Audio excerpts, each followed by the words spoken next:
Eh ben bonjour, aujourd'hui je suis rejoint par Hydroposon ou le Prince Lee. Salut. Salut. Et on va parler des partenaires idéaux ou du partenaire idéal. Donc ouais, on va parler de plein de trucs. Et donc comme intro, ici, une des personnes avec qui je suis en contact, que je coach un peu, m'a envoyé la liste de son partenaire idéal. Et donc je vais un peu la lire. Et puis après, sur base de ça, on va un peu discuter et voir qu'est-ce qu'on peut apprendre, si on peut apprendre quelque chose. Et voilà quoi. Donc le premier point, très important, le partenaire idéal doit être souriant. Il doit être attentionné, honnête, altruiste, social, mature, qui a fait ses propres expériences, dynamique, ouvert à la vie, aux autres, simple, direct, aventurier, mais sécurisant, aime les enfants, intelligent, indépendant, aimant, tendre, plein d'idées, comique, stable, qui lie les gestes à la parole, pied sur terre, riche, enfin, ou indépendant financièrement, cuisine bien, nettoie bien, artiste, communique bien et clairement. Donc, voici un exemple de partenaire idéal. Est-ce que pour toi, ce serait le partenaire idéal, Elias? Bah, si tu pars du principe que le partenaire idéal, c'est un mec qui collectionne tous les superlatifs positifs, oui. Ouais, on commence un peu fort. Allez. Ah, non, mais à l'aise, mais très bien. Mais du coup, enfin, vu que nous, malheureusement, on n'a pas trouvé de madame pour venir équilibrer, ou nous, personne non binaire, ou une personne non binaire. C'est vrai que ça aurait été intéressant. Bah, ça aurait été intéressant parce que bon, voilà, voici, c'était quelqu'un de féminin qui parlait de l'homme idéal. Mais du coup, la question qui me vient tout de suite, c'est tiens, pour nous, c'est quoi la femme idéale alors? Bah, c'est intéressant comme question. Déjà, je commence comme quelqu'un qui a pas envie de répondre. Euh, C'est intéressant comme question et on Alors, devrait vraiment en débattre très longtemps parce que c'est oui. une réponse qui quelque part apporterait quelque chose de grand à la société, n'est-ce pas, Alors, Elias? oui. Donc, refixons les bases. Remettons le contexte. Alors, nous avons quelqu'un qui cherche un partenaire, et donc il se dit quel serait le partenaire qui, moi, en tant que personne, me satisfierait, pas juste en tant que mes désirs, mais aussi... Ah, tiens, là j'ai une question intéressante. Le Ah. partenaire idéal, est-ce que ça répond à nos désirs ou est-ce que ça répond à nos besoins? Ah, Bouh. Et boum. voilà. Voilà. Là je drop de Yeah. la phrase. Tu peux déjà Euh, dropper des mics dès le début du podcast. c'est ça, bam. Vous avez entendu ça, hein? Parce que là, la personne, là, oh oui, moi, mon homme idéal, il est souriant, attentionné, honnête. Oui, ça, c'est tout ça, c'est tes désirs, mais est-ce que c'est ce que tu as besoin, tu vois? Bam! Tu vois? Et du coup, il y a pas longtemps, il y a quelques mois, j'ai découvert un YouTuber qui s'appelle Dirty Biology. Tu le connais? non. Tu Mais tu connais vas pas? tout à fait tout de Il, suite m'expliquer. il Je fait, suis il fait des très peu vidéos sur très Internet. très très intéressantes. Alors, je suppose qu'il a fait des études en biologie, etc., etc. Et il parle de plein de sujets super intéressants, plutôt axés donc sur l'actualité ou pas. Et par rapport à tout ce qui est sexualité, etc., il a des vidéos extrêmement intéressantes, notamment sur la nature parasitaire du mâle, plein de choses très très intéressantes. Du mal, tu veux dire homme, enfin, en tout cas, Du l'esprit. sexe, du sexe masculin en général dans la biologie en fait. Ok. Bon, il y a certaines espèces qui vont pas du tout dans le sens de la majorité, mais globalement, dans l'histoire de la biologie, il y a eu une scission avant, en fait, donc quand je te dis avant, c'est il y a très très très très très longtemps, hein. C'est à l'époque où il y avait que des cellules dans l'eau, quoi, hein. En fait, les cellules se pliaient toutes seules. Elles avaient besoin de personne, en fait. Et puis, il y a un moment où il y a eu une scission, ce qui est un peu étrange, parce qu'on peut voir ça comme une sorte de régression. Mhm. Où en fait, donc il y a d'un côté une cellule qui a besoin d'une autre et elle se complète pour engendrer de la génération suivante. Les avantages, c'est que ça crée plus de richesse en fait au niveau ADN, etc., au niveau des espèces, etc. Oui, c'est bien Euh, pour tout ce qui est diversification et donc Diversification, protection de tout ce qui est... Ouais, ok. voilà, etc. Et c'est vrai que bon voilà, il fait plein de vidéos super intéressantes. Et là où il y a une autre vidéo où il parle de comment dire. Alors là, c'est vraiment, on est en dehors de tout ce qui est non binaire, etc. Là, on est plutôt on reste dans le cadre mâle-femelle, quoi, Mmh. pour la reproduction. En fait, la conclusion d'une de ces vidéos, c'est que, grosso modo, les femmes, en fait, recherchent, en fait, un, un mâle, comment dire, tu vois, le syndrome du bad boy qui attire plein de femmes, tu vois? Alors Mmh, que ouais. le mec qui est gentil, il va être sexuellement moins attractif. Et comment est-ce qu'il explique ça? Alors ça, il l'explique parce que quelqu'un qui est trop gentil avec ses pairs, donc qui est trop gentil avec tout le monde, c'est considéré comme Un bêta, quoi? voilà, des signes de faiblesse en fait. Mmh. Donc globalement, si je fais, donc je schématise hein, vraiment la pensée du côté femelle, si s'il est trop gentil, etc., il n'y a rien qui me garantit qu'il va être capable de me protéger ou de protéger la famille qu'on va créer ensemble.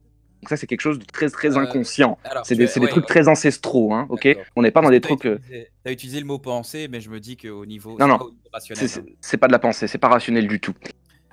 Et donc, l'idée, en fait, qui se dégage à travers le stéréotype donc, du bad boy qui est sexuellement extrêmement attirant, mais avec lequel tu ne peux en fait au final rien construire, enfin rien construire d'en fait positif au final, c'est parce que ben, c'est des stéréotypes. C'est-à-dire que globalement, donc je tire les grands traits, t'as un bad boy, donc un mec qui est clairement un enfoiré avec les gens autour de lui, ça le rend attirant parce que la femme, si elle arrive, donc là il y a un petit côté égoïste en fait, si j'arrive à avoir une relation avec lui, bah déjà il y a une sorte de victoire en fait. J'ai gagné sur le reste des autres parce que lui, il a réussi à m'aimer. Tu vois ce que je veux dire? Donc attends, Donc là, donc c'est c'est ça le premier attends, stade. donc il y a la validation, donc attends, donc je rappelle, on est dans une pensée, mâle-femelle et Voilà, on et est des mecs extrêmement schématique. On est sur un truc et extrêmement, ouais, voilà. voilà et que donc, alors je suppose que c'est pas juste les humains, que c'est par exemple les lions aussi ou des trucs comme ça, ou c'est juste les humains là de quoi on Oui, là, dans sa conclusion, il est plutôt sur les humains, hein, là, clairement. OK. Là, ouais, c'est parce que il utilise les stéréotypes qu'on voit dans les films, dans les séries, etc. Où t'as un mec qui est un bad boy, qui va pas, même pas bien dans sa vie, et la meuf, elle tombe amoureuse de lui, mais elle sait pas pourquoi, etc. Et puis une fois qu'ils sont ensemble, ça se tire, tu vois, c'est très tendu, il y a des problèmes de partout, parce que lui, il veut être indépendant, etc. Et elle veut, etc., qu'il aille vers lui, etc. Bon, moi, je vais Donc, faire un peu le mais féministe, ouais. mais quelque Donc part, est-ce attends, qu'on pourrait pas croire que ces films, finalement, peut-être qu'on observe ce genre de comportement parce que justement les films, et les livres, en fait, imposent ce genre de croyances et imposent finalement une sorte d'homme idéal ou une sorte de nex plus ultra de la sexualité et du coup, quelque part, les femmes sont attirées par ce genre de bad boy ou bien, est-ce que pour toi et pour ce gars-là, c'était plus ancré? non, non, non. Attends, d'abord, je finis parce que là, tu Ouais, poses des vas-y. questions alors que j'ai pas fini en fait, Vas-y, vas-y, le vas-y. schéma que j'avais vu dans ces vidéos. Donc, le schéma, c'est ça, c'est que t'as un mec méchant, grosso modo, hein, il est méchant. La femme, elle a un petit truc égoïste de victoire, un petit peu personnel, en mode ah, lui, il a réussi à m'aimer. Et en fait, l'idée, c'est que euh, une fois que l'homme sera un petit peu, entre guillemets, dompté par la femme, parce il sera effectivement tombé amoureux d'elle, etc., et que ils vont créer quelque chose ensemble, et ben le mec, il va garder ce côté indépendant et un peu battant pour réussir à la défendre et réussir comment dire, à supporter les éventuels problèmes qu'il peut avoir, tu vois, avec son côté battant et indépendant et voilà, combatif, il va réussir à passer les épreuves en fait avec elle, OK, pour la OK. défendre en fait. Donc l'idée, c'est je cherche quelqu'un qui est un peu un méchant, mais avec les autres en fait. Alors Il va être méchant avec les autres, mais avec moi, il va être protecteur. est-ce qu'il y a moyen Parce que d'avoir c'est une force, relié en fait. Hein. est-ce qu'il y a moyen d'être une force de la bonté, tu vois? Pas donc vraiment pour spécifiquement, parce qu'il faut pas forcément être méchant. Si je comprends bien, il faut savoir être violent, tu vois? Là, je pense à l'analogie, du grand samouraï, que j'ai oublié son nom, Merde, j'ai oublié son nom, le gars qui a écrit le livre des 5 anneaux, qui disait finalement l'accomplissement ultime du samouraï, c'est savoir utiliser son épée, mais jamais devoir la retirer parce que tu es si fort. Tu vois. Et donc quelque part, moi je me pose la question, est-ce qu'il est obligé d'être méchant ou est-ce qu'il peut juste être indépendant? Bah voilà. Je joue avec les mots, hein, je joue avec les mots. Mais oui, hein. tu joues avec les mots parce que là, parlais de trucs extrêmement, donc voilà, schématiques, qui sont des stéréotypes en fait. L'idée, c'est qu'aujourd'hui, et même depuis que l'humanité, voilà, depuis que les hommes comment dire, depuis qu'il y a l'homme intelligent, on va dire, qui s'organise, etc., les combats, entre guillemets, les conflits peuvent être beaucoup plus subtils. Et effectivement, c'est ça aujourd'hui que je trouve un petit peu dommage dans les débats un petit peu autour du féminisme, etc., et du machisme, c'est que on peut très bien être alpha sans être un gros connard machiste. En fait, un alpha aussi être quelqu'un qui va juste être doué en fait avec les autres pour tirer les choses à son avantage. Quelqu'un qui est comme ça, même s'il n'est pas violent, il va quand même être attirant. Parce que la femme va voir quelqu'un qui sait se débrouiller en fait, qui est vraiment intelligent dans le sens où il sait s'adapter à une situation et il sait s'en sortir entre guillemets vainqueur quoi. Donc les combats entre guillemets sont beaucoup plus subtils. Ça passe par des actes sans passer par des actes violents en fait. C'est pas obligé de se battre quoi. Mais je crois que j'ai un peu j'ai un peu lagué, mais je crois que j'ai un peu compris l'idée de ce que tu racontais. Ok. Et c'est intéressant parce que en effet maintenant on n'a plus de menace de tigre, donc je peux tout à fait m'imaginer qu'au niveau de la survie, le grand mec musclé, on n'en a plus vraiment besoin, quoi, parce que même le gars tout chétif, il peut porter un flingue, pour ainsi dire. Alors oui, Ouais, mais en fait est-ce que non. le gars dans sa vidéo, il parlait par exemple de domination sociale aussi, ou de bad boy social, ou bien... Enfin, je suis curieux. Mais le problème, c'est que ce qu'il soulève, c'est qu'en fait, vu qu'on est en train de parler de choses inconscientes qui sont ancrées en nous, au fond de nous, il y a voilà, on parle entre guillemets du cerveau reptilien, de nos aptitudes qui sont vraiment enfouies, et il n'y a pas vraiment de logique. Et en fait, tout s'en mêle, en fait. Et en plus de ça, comment dire, par exemple, dans un couple, une femme va jamais perdre de vue le fait d'effectivement de protéger sa progéniture au niveau inconscient. Donc il y aura quand même, malgré tout, une attente au niveau de la défense physique par rapport à un problème physique, tout autant que de la défense donc non physique en fait. Donc tout ça est relié. Il n'y a pas de séparation nette de ah bah non, aujourd'hui, vu qu'on vit dans une société où il y a de plus en plus de confort, on n'a plus besoin d'avoir des muscles. Bah non, c'est pas si vrai que ça. Parce que concrètement, une fois que tu as un gosse, bah ce gosse, il faut pouvoir le défendre. Tu vois ce que je veux dire? Donc il y a un truc comme ça qui est très biologique par rapport à la progéniture. Tout ça, Ouais, depuis tout j'entends à l'heure, bien. je parle de ça.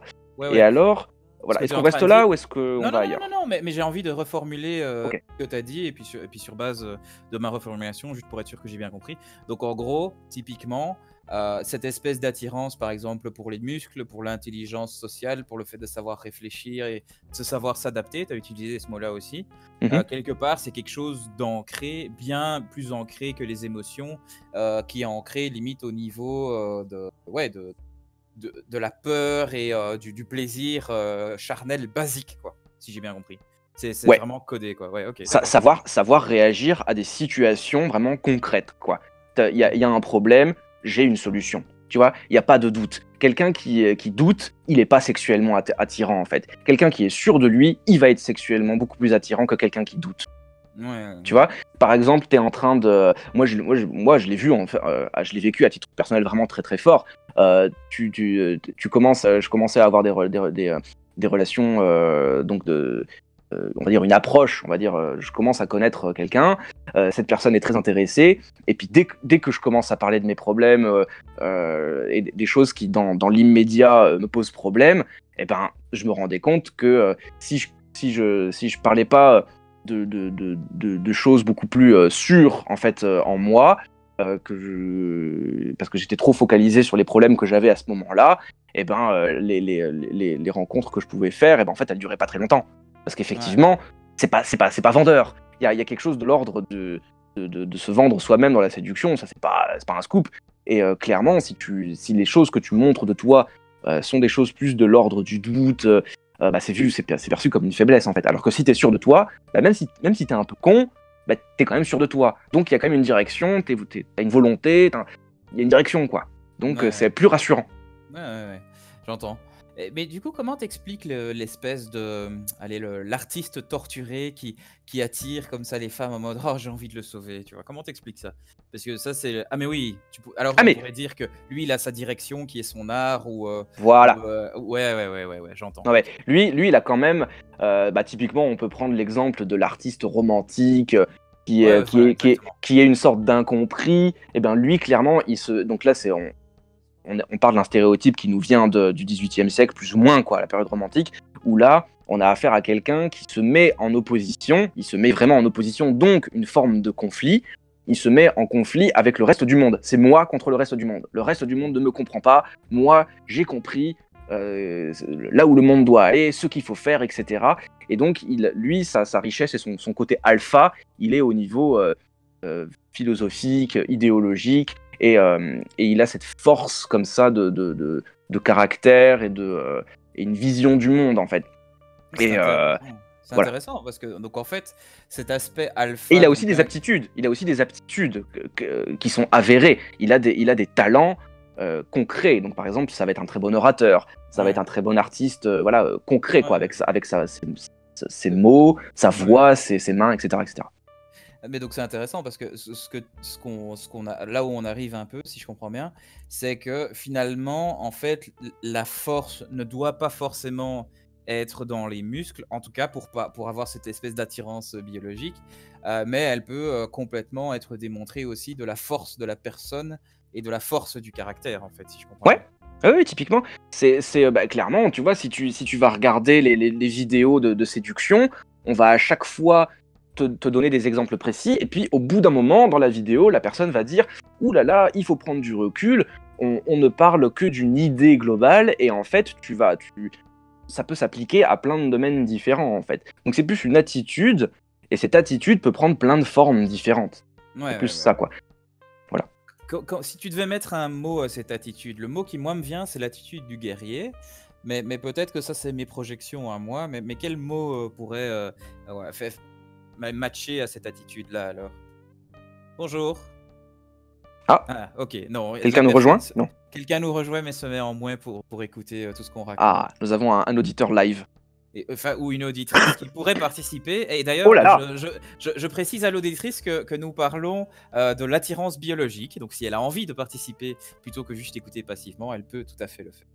Alors, On en était où? je parle d'un besoin biologique qui peut avoir des effets enfin, oui, des effets, des concrétisations qui sont pas clairement biologiques. C'est pas juste, on cherche pas juste des muscles. On cherche aussi, par exemple, une force de caractère ou quelque chose comme ça. Ça, c'est attirant, quoi. Hmm. Mais alors, tout ça, ce que je viens de dire depuis tout à l'heure, dans la vidéo, il explique très bien, c'est au début d'une relation. Au début d'une relation ou avant une Ah, relation. ok. Une fois que la relation est installée, le mec insiste bien que le mec un peu bourru qui est dans le conflit, etc., et ben en fait, c'est beaucoup plus compliqué au niveau statistique que le couple tienne. C'est Ouais. effectivement avec un mec beaucoup plus ou une meuf, enfin là en général, vu sexué dans un sens et pas dans l'autre, là, dans la vidéo, Ouais. l'homme, enfin le mâle, on va dire, le mâle, lui, s'il est beaucoup plus attentif, s'il est beaucoup plus, entre guillemets, on va dire gentil, bah, clairement, une relation à long terme est beaucoup plus statistiquement viable, mais au début de la relation, euh, non, parce qu'il n'est pas attirant.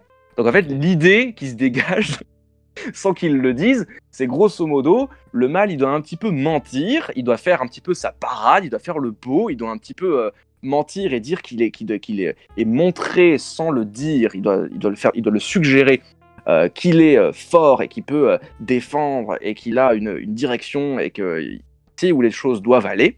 Ouais. Résultat, la femelle, elle est attirée par ça et donc elle y voit donc un géniteur. Et une fois que la relation a commencé, et ben là, il peut enlever petit à petit en fait les mensonges qu'il a de bad boy et de badass comme ça qu'il a montré au début de la relation pour laisser place donc à quelque chose de beaucoup plus stable et de beaucoup plus posé, etc. Parce que Moi, je trouve effectivement, ça. au plus la Ouais, relation je avance, lag. et oui, Ouais, je ah, lag. au plus la relation avance, et au plus, en fait, ce qu'il faudra pour maintenir la relation, bah, c'est pas du tout ce genre d'attitude, quoi. C'est au contraire quelque chose Intéressant, de, c'est que. Ah dans, putain, je dans lag. la Ok, symbiose, quoi. purée. T'es plus dans le conflit, quoi. T'es dans l'équilibre, quoi. Donc voilà. Putain, Donc ça c'est lag. donc il y a un Lag. immense paradoxe. Ah, oui, ça va mieux? Mais bon, le seul truc que j'avais envie de dire, je sais pas si tu vas ajouter quelque chose à ce que j'ai dit, ce que je vais dire maintenant, mais en fait, ce qui est très intéressant, c'est qu'il y a donc vraiment cette espèce de différence entre le partenaire idéal au niveau, entre parenthèses, biologique, c'est-à-dire ce que la biologique alors décide. Donc j'ai plusieurs questions et je vais envoyer dans plusieurs directions. Ok. Mais donc, au niveau biologique, clairement, apparemment, il y a un certain idéal qui est cette espèce d'homme à force de caractère. La première question est celle-ci. Du coup, quelle est au niveau biologique la femme idéale au niveau biologique, hein, donc que chaque homme est entre parenthèses attiré. Ah oui, dans Et l'autre sens. ensuite, Ok. la deuxième notation que j'ai envie de faire, c'est que pour qu'une relation fonctionne, apparemment, bah, justement, non, justement, cette espèce de force, quelque part, elle nuit un peu à une bonne relation, si je comprends bien. Donc, ce qui est très intéressant, parce que, oui, on peut se. Ouais, enfin, moi, j'ai envie de dire plein de trucs là-dessus. C'est que le gars qui peut avoir l'air hyper fort était là, genre. Enfin, je sais pas, je suis pas une femme, donc je peux pas parler, mais qui est là. Ah, waouh! Et puis, c'est le même gars qui se retrouve 6 mois à te taper dessus parce que t'as pas amené sa bière au bon moment, quoi. Ouais, Donc, ouais, en schématisant très enfin, je très sais fort, pas, peut-être que je fais des sauts de logique que je devrais pas faire. Mais c'est pas un saut de voilà. logique, mais c'est une Et exagération. donc, Mais oui, oui. oui, oui, bien sûr, mais bon, voilà.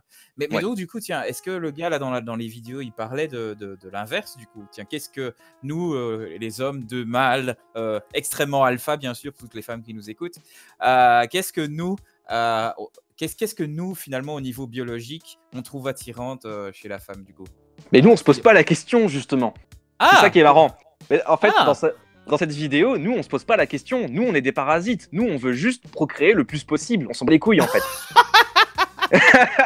Mais c'est ça qui est marrant, en fait.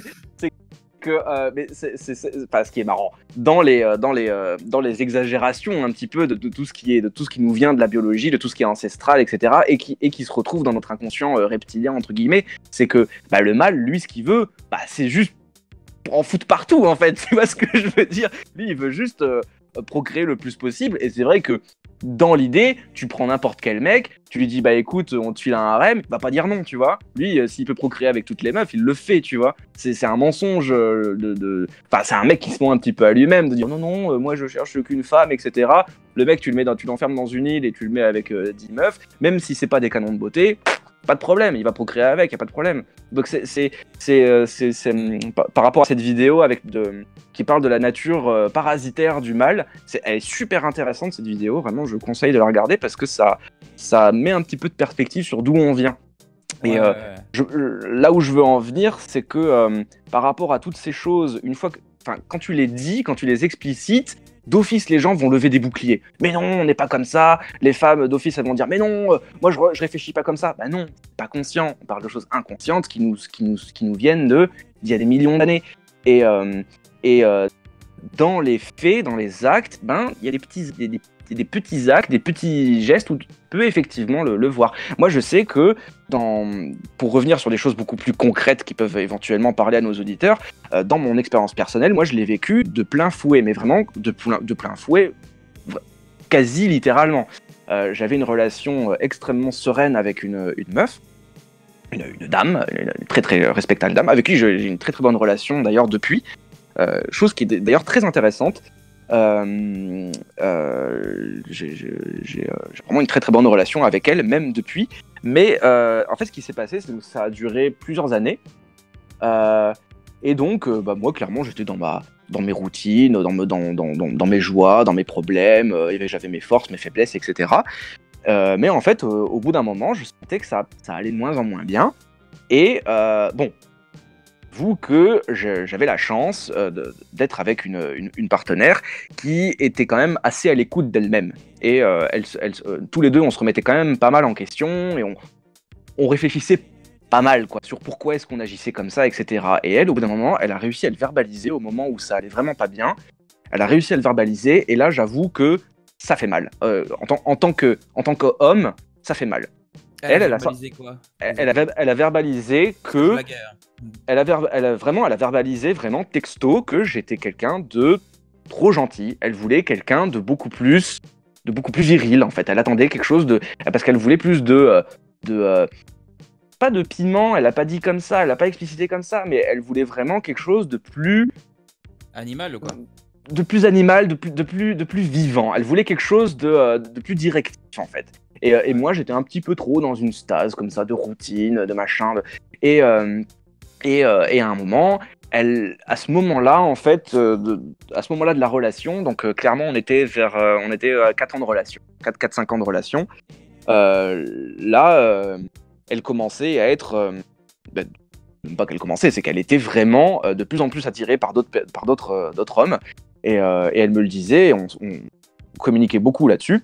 Et en fait, les hommes envers qui elle était de plus en plus attirée à cette période-là, étaient justement des alphas purs et durs, quoi. Mais vraiment, quoi. Mais ils étaient pas violents, tu vois, ils étaient pas machos, si, sûrement un petit peu, mais c'était vraiment des mecs qui étaient le stéréotype de ce dont je viens de parler. C'est-à-dire des gars ultra indépendants, qui savaient exactement où ils voulaient, qui montraient clairement qu'ils n'avaient pas besoin des femmes. Il y avait d'abord pas mal de femmes qui tournaient autour d'elle, et elle était attirée par ça, tu vois, et elle le comprenait pas. Elle était pas un petit peu victime de ça. Et puis moi j'étais en mode et moi je me sentais désemparé parce qu'en fait et je crois que inconsciemment elle me testait. Si moi j'étais rentré en opposition, en conflit avec ça, et que tout d'un coup je me transformais en quelqu'un de beaucoup plus volontaire, par exemple, je sais pas, si je me mettais Tu à vas faire de la gym et tu vas faire de la muscu et puis tout à coup voilà, si je faisais un plus de trader au New York Stock Exchange, tu deviens méga riche. pas Mais forcément. tu vois l'épisode de Rick and Morty là, Ouais. où il abandonne ses peurs. Il est génial cet épisode. Tu te souviens de la fin de cet épisode? Faudrait que je regarde parce que les Rick and Morty c'est tellement dense que je me souviens donc en fait, plus. c'est un épisode. Et puis je reviens un peu sur les choses que tu as dites. Donc en Ouais. fait, ce qui se passe dans l'épisode, c'est à un moment, ils extériorisent leur négativité. Et en fait, Ah, ça me dit quelque chose. Oui, ça me dit quelque chose. Oui. Exactement. Et donc, Morty, c'est une sorte de. En fait, tu as Rick, et donc toute cette série fonctionne en fait sur la dualité entre Rick, qui est une sorte de génie, qui est plus ou moins un génie scientifique, qui est un dieu scientifique, et Morty, qui est un ado tout con, qui est avancé par ses pulsions, mais qui est éthique, là où le gars, Rick, il est plutôt genre je suis dieu. Et donc, ils ont extériorisé leur négativité. Et qu'est-ce qui se passe avec Morty au fur et à mesure de cet épisode? C'est que tout à coup, il commence à draguer la meuf qu'il osait pas draguer depuis je sais pas combien de saisons. Il quitte l'école parce qu'il se dit putain, j'apprends rien ici avec des cons. Et à la fin de l'épisode, on le retrouve et il est devenu, il a plus de morale du tout et il est devenu méga riche grâce au stock exchange, tu vois, aux États-Unis quoi. Il est avec une femme super belle et tout. Et puis tout à coup, il dit ouais, donc il a à nouveau sa peur en lui quoi. Et il dit ah ouais, désolé, on peut plus continuer notre relation parce que je suis pas vraiment alpha. Et puis alors la meuf, elle dit quoi, t'es pas vraiment un petit gamin de 16 ans qui vient d'une ville toute pourrie et qui du coup a perdu sa peur et qui est devenu riche grâce au stock exchange. Et en fait il dit oui, en fait c'est vrai, mais j'ai plus la confiance en moi pour qu'on garde cette relation. Donc épisode génial, mais j'avais envie de revenir sur d'autres trucs que tu avais dit. Premièrement, les tests, donc rappelle-moi ça après si j'oublie. Mais les tests qu'une femme peut faire, parce qu'apparemment ce sera très masculin, tout ce dont on va parler. Mais ensuite, l'autre truc que tu avais dit, c'était le fait que il y a beaucoup de... Et là, je vais parler de ma vie. Quand il y a beaucoup de femmes qui tournaient autour de moi, pour des raisons tout à fait absurdes, comme par exemple, je sais pas, je donne cours ou j'ai fait un bon concert ou quoi que ce soit, ah bah tout à coup, dès qu'il y a une femme qui tourne autour de toi ou dès qu'il y a la deuxième, clac, tout à coup, il y a tout un groupe qui est autour de toi et moi je suis tiens, pourquoi je deviens attirant comme ça? C'est-à-dire que, et donc là c'est pour revenir à la compétition et à la victoire personnelle, c'est-à-dire que même si tu n'es pas vraiment alpha, mais que les gens autour le pensent et que tu as la preuve sociale de l'être, alors ça peut avoir exactement, ou que tu as la preuve sociale d'être quelque chose à un espèce de prix, ça peut avoir complètement le même effet quoi. Et ça je trouvais extrêmement intéressant de m'être rendu compte que ah ouais ok, en fait parfois si tu veux je sais pas choper plus facilement, ce qui serait beaucoup plus intéressant c'est juste de sortir avec tes copines qui sont belles et genre jouer avec elles et pas juste être juste un homme normal à côté d'elle, et c'est genre, oh mon dieu, cet homme, il est à côté de belles femmes, il doit avoir quelque chose d'intéressant, et blablabla, quoi. Et ça, je trouvais très intéressant. Et ce qui est marrant, c'est qu'un pote à moi qui, lui, est un dragueur invétéré, lui, c'est carrément ce qu'il fait, quoi. C'est-à-dire que quand il va à des rendez-vous, en fait, il va avec une meuf qui est très belle, il sait qu'il va pas la voir, mais il drague d'autres meufs en même temps, tu vois. Et, Ouais. et donc, ce qui est trop bizarre, c'est qu'il crée cette espèce donc de comment on dit ça, de compétition entre elles. Eh mais t'es sorti avec moi, et puis mais non, mais et lui il dit ah bah ouais ok, et j'ai eu des plans à trois, et j'ai eu ceci, et j'ai eu cela, et c'est vrai que pour la personne lambda, tu te dis mais c'est complètement pas possible, c'est n'importe quoi. Et puis, bien sûr, moi, étant curieux, je suis une fois sorti avec lui et je l'ai vu faire. Et puis, je me suis dit, ah ouais, ok, bon, mes croyances sur qu'est-ce que c'est un bon homme, sur quoi les femmes sont attirées, oui ou non, je ne sais pas. Alors, soyons clairs, je crois qu'on l'a peut-être pas dit. Juste pour rebondir sur ce que tu viens de dire, Allez-y. il y a en fait il y a un double et un triple effet qui se coule en fait avec cette attitude-là. C'est-à-dire que, et d'ailleurs moi je le vois avec des potes qui sont des, bon ils se définissent pas comme des dragueurs, mais clairement ils le sont, tu vois, ils aiment bien ce jeu avec les femmes. C'est que le fait de ne pas s'arrêter sur une relation avec une fille, et ben ça alimente naturellement le fait donc de ne pas être dépendant de cette personne, et ça va se ressentir. Ça va se ressentir quand il va communiquer à cette meuf, parce qu'il communique déjà avec d'autres, il est en séduction avec d'autres filles, et donc cette fille va le ressentir parce que lui-même il va être beaucoup plus détaché, et donc ça va attirer encore plus, tu vois ce que je veux dire, comme un aimant, la fille encore plus en fait, parce que il montre pas assez d'attention, et donc elle va en rechercher encore plus. Donc il y a un double, voire même un triple effet qui se coule à ce niveau-là en fait. Donc il y a une sorte d'équilibre, mais un équilibre qui se crée par de l'attention. Enfin, de l'attention en deux mots, tu vois. Et le pour manque revenir à d'attention ça, crée l'attention, etc., ouais. etc. Et pour rebondir tout de suite sur ce que tu viens de dire, et par rapport à autre chose, tu parlais de tests, tu vois. Les tests pour tester, pour voir est-ce que l'homme est vraiment un homme, oui ou non. Ça c'est des trucs qui se font de plein de façons différentes. Ouais. Ça peut être qu'une dame va draguer un autre mec juste pour voir si son mec l'aime toujours. Ça peut être, oh, est-ce que tu sais vraiment qui t'es? Est-ce que tu stresses? Est-ce que t'es pas un peu con? Tu vois, les tests comme ça peut être très verbalisé, c'est-à-dire, ah ouais, lui il m'attire, ah, moi je le trouve beau, ou moi je le trouve très intéressant. Et moi, ce que je trouve très marrant, en fait, c'est qu'au niveau de l'inconscient, et encore une fois, c'est mes potes dragueurs qui ont dû me le montrer, c'est que c'est genre, à partir du moment où tu as parlé du détachement, et je trouve que ou l'indépendance, c'est un très bon mot, c'est-à-dire qu'à partir du moment où tu es complètement indépendant et que cela se sent au niveau énergétique, donc pas juste dire ah mais oui ça m'intéresse pas ce que tu dis, et puis tu as de la peur dans ta voix, mais que tu es vraiment hein quoi, tu dis quoi, mais que tu es vraiment indépendant et que ça n'a pas d'effet sur toi, en fait ça les énerve, tu vois, Ouais. donc typiquement, mais il y a un autre truc qui se passe, c'est que ce que tu peux observer, parfois en soirée même, tu vois, c'est qu'elle s'approche, ou c'est qu'au niveau du corporel et au niveau des émotions, ça crée justement encore plus d'attirance, tu vois, Ouais. alors que parfois la dame peut être en train de crier sur toi, t'es un connard, blablabla, comment est-ce que tu ne peux pas écouter ce que je te dis, alors qu'au niveau du corps, il y a quelque chose de complètement différent qui dit. Moi au début, j'écoutais pas du tout le corps, et c'est que par après, quand on a commencé à m'expliquer, non mais François, cette meuf, attends, enfin c'est littéralement, je crois que c'est un pote, il me dit, toi François, t'es tellement con, tu ne te rends pas compte de toutes les meufs que tu pourrais te taper si tu étais juste un peu plus conscient de comment elles se comportent autour de toi, le de nombre comment de elles te fois où on regardent, me l'a dit de aussi, comment mais leur ça, position du corps est mise, de comment elles te regardent d'une certaine façon avec un certain sourire et tout. Oui, moi je capte rien. Moi je capte rien du tout. Mais ce qui est marrant, c'est que les gars donc qui sont pour moi beaucoup plus doués que moi, et j'en ai un en tête qui change de meuf comme de chemise. Et ouais, lui il me dit ouais François, tu te rends pas compte parce que t'as une sorte t'as un espèce de truc naturel qui est philosophe, réflexeur, mais en même temps tu te laisses pas chambouler. Mais en même temps tu te rends pas compte parce que tu vis pas dans le monde réel. Et oui, ça c'était. Et donc il parlait des tests comme ça. Ouais, les tests il faut pas prendre au sérieux. C'est juste pour voir si t'es encore un homme et tout. Le fait qu'elle te teste, en fait, c'est bon signe. Ça je trouvais intéressant. Le gars en question qui disait ça, quoi. Ouais, ouais, je suis assez d'accord avec ça. Et mais donc oui, après c'est vrai que tous ces principes-là qui sont extrêmement schématiques prennent des formes extrêmement différentes selon les femmes, quoi.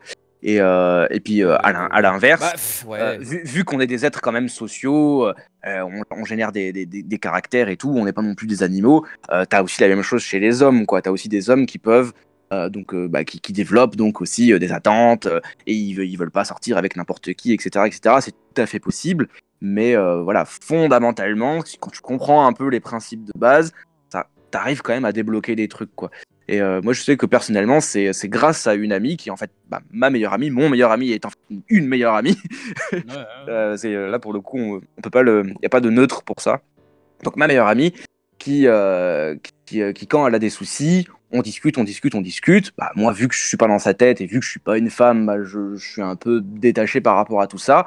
Et puis, au bout d'un moment, elle finit elle-même par en fait dire ce qu'elle pense vraiment. Et puis, en fait, t'en arrives à ces petites vérités-là, en fait, qui juste ont pris des formes extrêmement déguisées, en fait, à travers la psychologie, à travers les expériences, les traumatismes que tu peux avoir dans ton enfance ou plus tard, etc., etc. Donc tout ça devient très très nébuleux et donc ta conscience, effectivement, peut arriver à un stade où tu peux ne pas, tu peux être fondamentalement pas d'accord avec ce principe-là, alors qu'en fait si, c'est juste qu'il est juste très très très très très camouflé et il est très très subtil. Et en plus de ça, ça bouge avec le temps, quoi. Ça bouge avec le temps, ça bouge tout le temps, quoi. Donc c'est pour revenir au sujet donc qui s'appelle le partenaire idéal. Le Bon, problème on avec va le où on terme veut. idéal, le problème, voilà, je veux en venir au fait qu'il y a un problème avec le terme idéal, parce qu'en fait idéal c'est un mot qui est qui est une sorte de superlatif qui suppose une sorte d'absolu et d'immuabilité, alors Mhm. qu'en fait le partenaire idéal il doit en fait être idéal, ce qui est idéal et ce qui est immuable, c'est le ressenti de l'autre. Il doit comprendre l'autre extrêmement rapidement et répondre immédiatement aux besoins de l'autre. Si t'es quelqu'un comme ça, là, t'es entre guillemets idéal. Mais le problème, c'est que Attends, il y attends, a attends, tellement de attends, barrières. stop, pause, Ah, pause, vas-y, pause, vas-y, pause, vas-y, pause, vas-y. pause. Donc, attends, juste parce que ça c'est intéressant. Donc, pour toi, parce que là Ça, tu c'est as mon idée. émis, C'est mon idée perso. ouais, tu as émis une idée, donc j'aimerais bien être sûr de bien la comprendre. Ouais. Donc, pour toi, quelqu'un qui est le partenaire idéal, en fait, c'est la personne qui répond, qui sait écouter la personne et qui sait s'adapter, si j'ai bien compris. Voilà, non seulement il a compris l'autre, mais en plus, il sait exactement quoi apporter pour répondre aux besoins de l'autre. Ouais, ouais, ouais. Qui est Et genre, alors, c'est pas, bon, c'est pas impossible, mais c'est extrêmement complexe, quoi. ouais. Bon, au début, on a fait, enfin, en tout cas, j'ai émis une idée qui est, il y a quand même une différence entre le besoin et le désir. Hein. Mhm. Et bon, si on va passer au rationnel, passons au rationnel, hein, parce que là, on a parlé plutôt de tout ce qui est biologie et tout ce que Ouais. le gars dans la vidéo expliquait.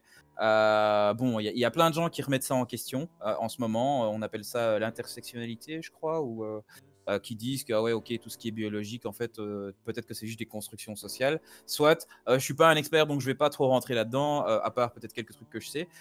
Et donc, mais j'aimerais bien revenir sur le rationnel. Et tu as dit, donc tu parlais, tu avais dit, tiens, une relation qui marche bien, c'est quand ça communique bien et que les besoins sont bien entendus et que du coup, en fait, tu as une sorte de stabilité qui fait qu'on peut fonctionner ensemble. Alors, ce que moi, je me demande, c'est est-ce que la communication est assez ou est-ce qu'il faut des liens en plus, comme par exemple, parce que, en fait, quand je dis communication, ça englobe aussi ce que toi tu disais par rapport à écouter et puis s'adapter et créer quelque chose ensemble. Parce que parfois, tu ne peux pas donner ce que la personne a besoin, mais la personne elle-même peut entendre que tu peux pas lui donner et vous trouvez un compromis ou enfin voilà, tu vois ce que je veux dire. Je vois, et c'est là où ça devient littéralement un casse-tête. C'est un casse-tête parce que là vraiment, ouais, c'est vraiment un point de vue perso. Euh, Comment dire, tu peux avoir des besoins qui sont exprimés par la communication. Donc là, il faut qu'il y ait ce postulat de on, on peut parler ouvertement de ce qu'on attend de l'autre, mais tu as des gens qui fonctionnent pas du tout comme ça. C'est des gens qui sont un peu plus, pas dire traumatiques, mais ceux que je connais qui fonctionnent comme ça, c'est des gens en partie comme ça. Et moi, je crois que j'en fais partie un petit peu. C'est-à-dire que des fois, tu attends quelque chose, mais tu n'es juste pas en capacité de l'exprimer. Soit parce que tu ne veux pas, soit parce que tu ne sais pas le faire, parce que toi-même, tu n'as pas fait un travail sur toi pour pouvoir l'exprimer de la manière optimale pour que l'autre puisse l'entendre. Parce que pareil, tu n'es pas dans la tête de l'autre, donc tu ne peux pas non plus savoir comment l'exprimer. Donc déjà, la barrière de la parole et la barrière des actes. Et des fois, tu as des gens qui agissent d'une manière ou qui parlent ou qui disent des choses, mais qui en fait attendent l'inverse. Et c'est comme ça que t'as des relations qu'on peut appeler dysfonctionnelles ou néfastes, parce que quelqu'un dit quelque chose, mais en fait, il attend autre chose. Et puis, tu as une relation qui est en fait J'ai un ultra bon exemple conflictuelle, mais en concret fait, pour les ça. deux sont en équilibre. J'ai un exemple concret pour ça, pour Bah toi. oui, ben moi aussi, j'en ai plein. Donc, Ah OK, t'as des- bah non, mais moi j'étais en relation, je vais peut-être pas rentrer dans le détail, mais j'étais en relation avec une femme donc. Et en fait, ce qui s'est passé, c'est qu'à un moment, suite à une connerie, mais vraiment connerie, elle m'a quitté. Et en fait, et donc voilà, et moi je suis là, OK, elle est folle, moi je me casse. Et en fait, par après, ce que j'ai appris, c'est que en fait, c'était pour voir si je l'aimais vraiment. Et en fait, j'ai prouvé que je ne l'aimais pas en acceptant le fait qu'elle me quitte. Mais non, mais Sans voilà. Mais ça, c'est des Non, stratégies. attends, j'ai pas fini. Et en Vas-y, fait, ce qui vas-y. est marrant, c'est que moi, je lui dis, non, et donc moi, je lui réponds, non, mais moi, j'ai pas le temps pour ce genre de conneries, tu vois, en mode, Ouais, ouais, je joue pas à ce genre de jeu-là, quoi. ouais, ouais. Et elle m'a stalké pendant 6 mois, quoi. C'est genre m'envoyer des sales messages et tout, des sales emails. Je l'ai bloqué, mais elle trouvait d'autres moyens et tout. Enfin, c'était Oh là là drôle. là là. Moi, j'étais là, waouh. Et ça, c'était, bon, je vais juste ajouter ce détail. Ça, c'est quelqu'un qui est haut placé dans la société en plus, tu vois. D'accord. C'est pas n'importe qui, c'est pas n'importe quelle meuf, tu vois. Je veux dire, voilà, c'est quelqu'un avec du standing, quoi. Et, Hmm. euh, et donc c'est marrant parce que moi, moi j'ai vécu ça, j'étais là. Waouh, ok, là je suis entré dans un autre univers, je ne comprends pas ce que c'était. Mais je peux imaginer que le gars qui, par exemple, veut garder la relation, rentre dans ce genre de jeu-là et que ça devienne ouais, complètement dysfonctionnel, qu'un gars devienne violent. Oui, c'est ce genre de truc, moi je peux tout à fait m'imaginer. Là où moi j'étais plus en mode un vieux fouillard à la con qui était en mode ok, moi je rentre pas là-dedans, moi j'aime bien mes jeux vidéo, j'aime ma musique, j'ai pas envie de me casser la tête avec ce genre de truc. Ouais. Et donc voilà quoi. C'était. Enfin voilà, j'ai dit. Est-ce que ça Hmm. t'inspire quelque chose? Bah, moi, ce que ça m'inspire, enfin, je sais pas si c'est en relation avec ce que tu disais, mais en tout cas, pendant que tu parlais, j'avais une image en tête. Vas-y. Bah, c'était donc c'est par rapport à donc une fille, une femme, fille, femme, entre les deux, quoi, vingtaine, 20 et 30 ans, qui, qui en fait a avoué, après beaucoup de temps, de son petit copain et tout. Donc, d'un côté, elle dit qu'elle veut elle J'ai cherche de la lagué, j'ai pas stabilité. entendu ce Hein, qu'elle a avoué. J'ai pas entendu d'un ce qu'elle a côté, avoué, je laguais. donc, d'un côté, bah, j'explique Ok, step by step, pas à ok. pas. D'un côté, elle cherche donc de la stabilité vu qu'elle veut un petit ami, etc. Ah, elle veut pas juste des coups d'un soir. Mais d'un autre côté, quand ils sortent ensemble, elle se rend, par exemple, extrêmement sexy. Elle est extrêmement, tu vois, avenante envers les autres, etc. Envers les hommes aussi, etc. Il y a des mecs qui la draguent, et ben, elle se laisse faire. Enfin, c'est pas qu'elle se laisse faire, qu'elle se laisse draguer, mais elle, un peu comme si elle était naïve, tu vois. Juste, elle est dans le kiff, juste gratuit du truc, tu vois. Est-ce Et que le je la problème, connais? et le problème, oui, tu Est-ce la que je connais. la connais? Bon, Oui, bah bien sûr, alors, tu la connais. c'est très bien, c'est Et, très bien. et alors le Je vais copain, réagir. forcément, le copain forcément qui rentre en crise, parce que lui, ce qu'il voit, c'est une sorte de provocation, en mode oh là là, t'es en train de chercher à te faire draguer, etc. Et résultat, le mec, il commence à construire lui-même des automatismes par rapport à la relation, en mode dès qu'elle commence à trop se maquiller ou dès qu'elle commence à être trop sexy, eh ben, il va pas trop aimer, alors que elle a besoin de se sentir belle, elle a besoin de se sentir attirée. Donc il commence à y avoir un truc super bizarre qui commence à se construire.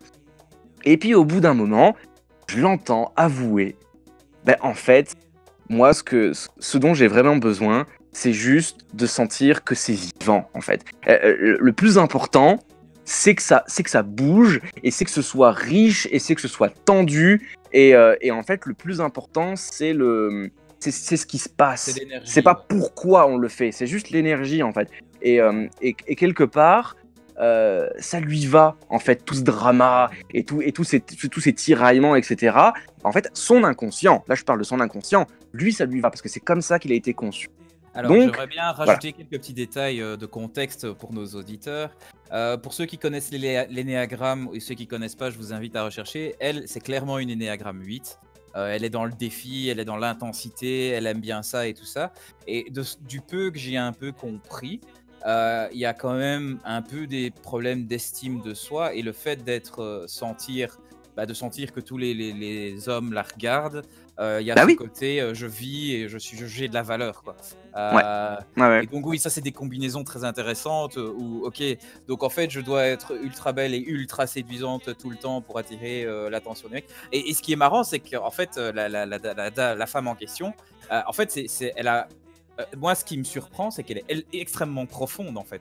C'est qu'elle a vraiment du vécu, c'est quelqu'un enfin, voilà, si elle entend, franchement, respect. Pour moi, je Mais trouve non, qu'elle a vraiment du mais non, mais vécu, elle est respect, vraiment profonde, elle a vraiment du vécu et mais c'est respect quelqu'un fois avec une 1000. profondeur. C'est quelqu'un avec de la profondeur. Mais ensuite, oui, au niveau, oui, je sais pas, oui, comme tu dis, de l'inconscient, oui, il y a d'autres petits programmes comme ça qui font que, bah oui, on veut l'intensité, on veut être attirante, etc. Et il n'y a pas de problème, hein, moi je suis OK avec ça.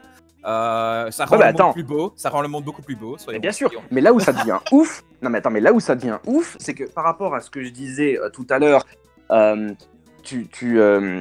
globalement, l'idée qui est bon, j'ai dit ça un petit peu comme une vérité, mais bon, c'est peut-être pas vraiment une vérité. C'est que tant que t'as pas fait un travail sur toi, bah clairement, tu peux pas trop comprendre comment tu fonctionnes et tu peux pas trop comprendre quelles règles établir dans une relation de manière transparente. Et Mhm. ben elle a quand même une sacrée avance. C'est là où elle est sacrément, elle a de l'avance par rapport à ça. Genre, elle arrive à sentir comment est-ce qu'elle fonctionne, mais malgré ça, impossible de tout reboot et de faire un reset et de dire ok, maintenant on repart sur des bases saines parce que on a une psychologie, on a une biologie qui fait que bah, on change pas du tout du jour au lendemain. Donc le moment qui est le plus fort et le plus intense, c'est le moment où elle dit bah en fait, c'est vrai qu'au fond de moi, j'aime bien ça, parce que ça, parce que ça, parce que ça. Et en fait, on peut pas aller plus loin. On peut juste dresser le constat, et puis ensuite la vie continue. En fait, c'est juste, ça va juste continuer, on peut juste essayer d'améliorer un tout petit peu les choses. Mais là où elle a fait déjà si nous, enfin si tout le monde, si le monde entier, l'humanité entière est à ce stade-là, dans le sens, ok, j'ai fait un travail sur moi, j'arrive à me lire moi, j'arrive à me lire moi comme un livre ouvert, et déjà vivre en étant comme ça, c'est déjà un pas de ouf, parce que tu vas faire attention un peu aux autres et un peu à toi, même si tu seras quand même un petit peu victime, entre guillemets, tu seras mené par tes émotions et mené par les choses de l'extérieur que tu contrôles pas, etc. Au moins, tu sais un petit peu comment tu fonctionnes, donc tu peux au moins comprendre pourquoi. Mais quand la vie, elle fait son chemin, bah là, Mhm. tu peux pas rationaliser les choses, quoi. Alors, j'aimerais bien ajouter deux, trois petits trucs à ça. Bon, euh, personnellement, je crois qu'on peut changer Ah ben non, si j'ai pas on dit ça, le. hein, j'ai pas dit qu'on peut pas changer. Hein. Ah oui, oui, oui, oui, mais ce que je veux dire, c'est qu'on peut complètement changer son fonctionnement. Mais un aspect assez important pour réussir ce changement, c'est qu'il faut y avoir quelque chose de plus. Quel est le mot que je vais utiliser? De plus puissant que le fonctionnement qu'on a actuellement. Ouais, je pensais exactement à ça. Vas-y, continue. Ah, ok, je continue. Pardon, mais je laguais encore à nouveau. Ah ouais, Pourquoi je je pense dis du lag. ça? Bon, pourquoi je dis ça en fait? C'est que rentrer dans l'abstrait, mais c'est que typiquement, quelqu'un par exemple reçoit l'amour des gens ou reçoit l'amour de son partenaire quand la personne joue la victime ou le monde est trop court pour changer un peu de personne, hein, comme ça on ne fait pas du bashing sur une seule personne, mais par exemple la victime pour avoir l'amour de un tel ou quoi que ce soit et genre ah le monde est difficile blablabla etc s'il te plaît donne-moi de l'attention, donne-moi de la tendresse etc ce qui est différent, rassure-moi, je sais que tu m'aimes, donne-moi de la valeur, etc. etc. Quelque part, pour que la personne change, il faut que le plaisir atteint de cette vie. Donc, par exemple, quelqu'un pense à moi, tu vois, il y a un plaisir reptilien là derrière, en fait, qui est ancré dans des structures méta et tout ce que tu veux. Je parle pas en tant qu'expert, mais ça, c'est des trucs que des psys m'ont expliqué. Ben, pour que ça marche, il faut remplacer ça par autre chose. Il y a complètement moyen, mais il faut remplacer ça par autre chose et quelque chose de plus puissant qu'il faut nourrir au jour le jour, jusqu'à ce que ça bascule en fait et que le nouveau truc soit le nouveau fonctionnement en fait. Ok. Ouais, ça c'est une question de. Là, on est on est dans du stoïcisme en fait.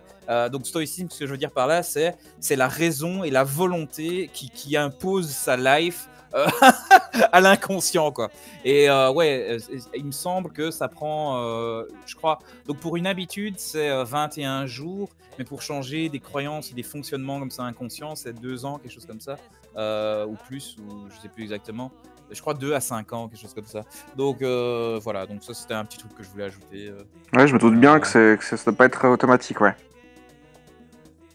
Mais là où c'est très compliqué, cette idée de partenaire idéal, c'est idéal, oui, ok, mais idéal quand?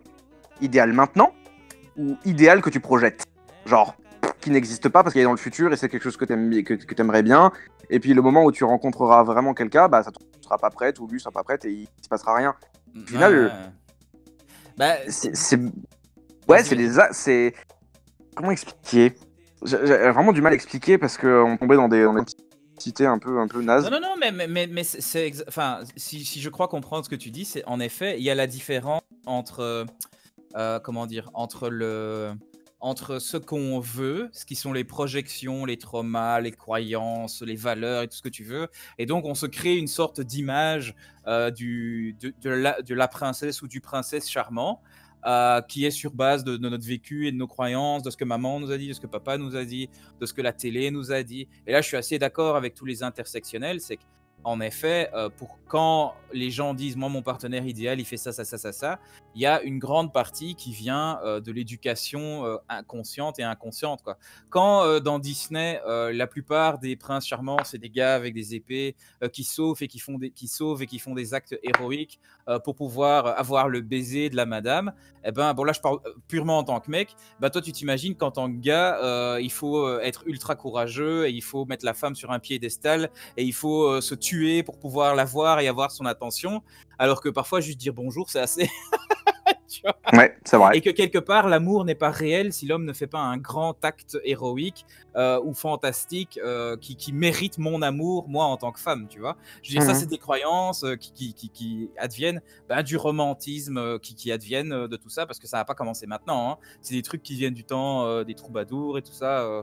Donc là, je parle du XVIe siècle. Ouais. Hein. Et puis en plus de ça, les formes de ce dont tu parles changent selon chaque personne. Hein. Chaque Ah bah oui, personne, oui, en clairement. fait, est réceptif à ces principes-là, mais de manière formelle, c'est différent à chacun, quoi. Bah ouais, clairement. Mais effectivement, je suis d'accord avec ce dont tu parles, les intersectionnels. Il est grandement possible que ce soit la culture qui ait généré tout ça. Effectivement, à une époque, il y avait besoin de savoir manier une arme, pour pouvoir fonder une famille et un couple. Sinon, c'est juste tu crevais, quoi. Enfin, donc aujourd'hui, c'est plus comme ça. Et aujourd'hui, d'ailleurs, il y a des polémiques assez rigolotes dans l'univers du comics aux États-Unis. T'es au courant de ça ou pas? Ouais, mais oui, T'as vu? blindé, Miss T'as vu Marvel, ça? là, Donc mais il y ouais, a plein de trucs hyper intéressants, ouais. Enfin, vas-y, je te laisse parler et puis je rebondis. l'idée est extrêmement intéressante, mais parce que c'est forcing un peu, c'est de l'égalité un peu gratuit. Expliquons Mais l'idée l'idée, d'abord. elle est Donc, en fait, super intéressante. L'idée, c'est quoi? L'idée, qu'est-ce qui se passe chez Marvel en ce moment? Et donc, c'est aussi bien dans les films de Marvel que dans les comics de Marvel. C'est qu'ils se disent. Non, en ce moment, c'est les comics, hein, surtout. Bah, aussi dans les films, attends, Last Jedi et tout. Enfin, tu vois. Tout ça, c'est Marvel Non. aussi, hein. Quoi ça? Là, pour l'instant, dans l'univers Marvel et dans Star Wars, on va plutôt critiquer le féminisme en mettant, en Mais de disant, quoi ok, tu parles alors? il Parce que y a explique un des... peu de quoi tu parles, de quelle est la. Parce que moi, j'ai l'impression d'avoir autre chose, peut-être. Vas-y. Ouais, donc, après, jusqu'à présent, il y a des gens qui remettaient en question la manière dont on peut apporter donc, du féminisme en rendant donc, une femme beaucoup plus forte, etc., etc. Il y a des gens qui sont plus, on va dire, des fans de l'univers en lui-même, qui eux trouvent injustifiés, voire même contre la logique de l'histoire, les personnages. Et donc tu vas avoir au contraire, tous les défenseurs du féminisme qui eux vont être super contents parce qu'il y a un personnage féminin super fort, etc., etc. Ou un personnage transgenre. Sauf que là, pour l'instant, c'est pas le cas. Dans ces grosses productions-là, c'est pas encore le cas parce que je pense que les producteurs sont conscients qu'au niveau global, voilà, il y a pas mal de gens qui sont voilà, sexués, voilà, qui sont encore dans le côté mâle femelle, etc. Mais dans les comics, ils sont en train de créer des héros transgenres, des héros en couple homosexuel ou lesbien. Donc là, il y a clairement un côté vraiment sexué et des relations qui existaient déjà dans les comics. Dans les comics, il y a des relations entre les super-héros, etc. Mais jusqu'à Il y a présent, même... c'est que de Ouais. l'hétéro. Et là, on est en train de créer des super-héros, donc non-binaires, etc., etc. Et en fait, la manière dont c'est fait, beaucoup de fans, ça apparaît comme du forcing, en fait, tu vois. C'est ok, maintenant, on va faire ça parce que il faut plaire, en fait. Il faut que ce soit inclusif, il faut que ce soit comme ça. Est-ce que c'est Et pour donc, plaire ou est-ce que c'est pas, ou est-ce que tu crois qu'ils y croient pas vraiment?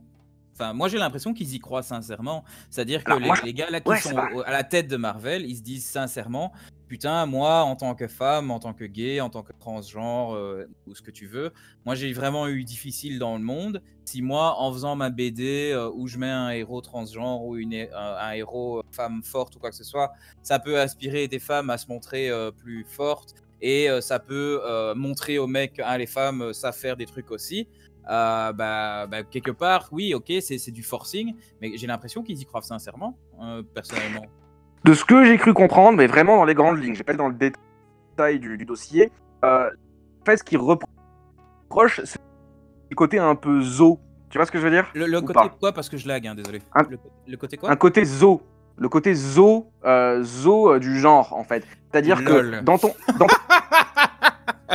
comics, c'est comme si que c'est comme si dans ton cahier, comme si dans ton cahier des charges ouais, de ton comic, il faut qu'il y ait un noir, une asiate.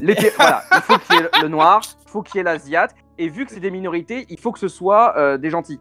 Et puis dans les méchants, ben t'auras le blanc, Le parce blanc, que ouais. le mâle blanc parce qu'il représente le patriarcat Mec, occidental, etc., etc. mec, Donc ce côté zoo un petit mec, peu les films, c'est pas schématique et ça? Les au trait films tiré, Marvel, c'est bah pas si, ça? bah si, c'est complètement ça. Enfin, le dernier en date, il est vieux, mais au niveau physique, ouais, c'est clairement, ouais, ouais.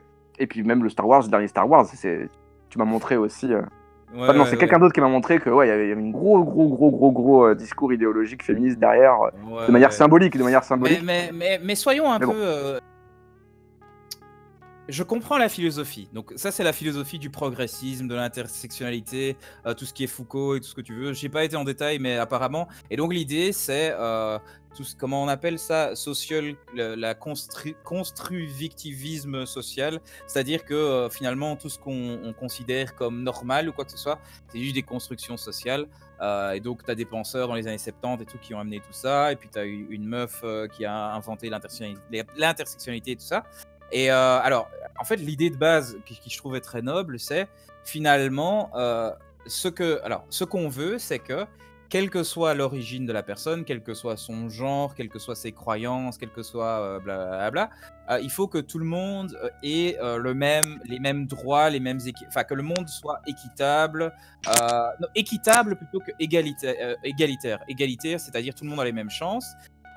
Mais équitable, là où l'équité c'est plus, non, tout le monde a les mêmes résultats. Alors pourquoi je fais cette nuance très importante, parce que c'est très important dans cette discussion, c'est que là maintenant on vit dans un monde d'égalité, c'est-à-dire tout le monde potentiellement qui habite aux États-Unis peut être le président des États-Unis. Regarde, il y a eu un black président, bien sûr.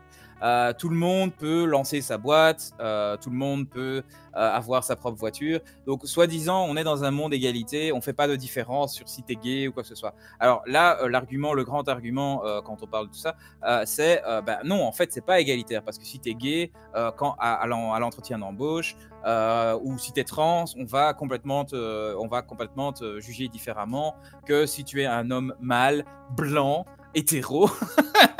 Et donc, oui, donc derrière tout ça, derrière toute cette philosophie, il ne devrait pas y avoir ces différences de jugement. Et donc, la grande philosophie derrière, c'est ce qu'on va faire, c'est on va faire du forcing, montrer que finalement, être gay, c'est être un humain aussi, être noir, c'est être un humain aussi, on est tous bien, et on va faire du renforcement d'identité pour toutes ces minorités qui sont défavorisées.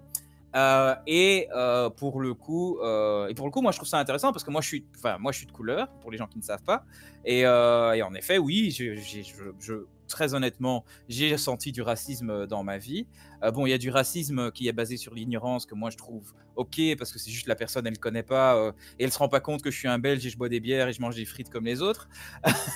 Et puis bon, il y a du racisme qui est clairement moi les Noirs me font chier, j'aimerais qu'ils rentrent chez eux.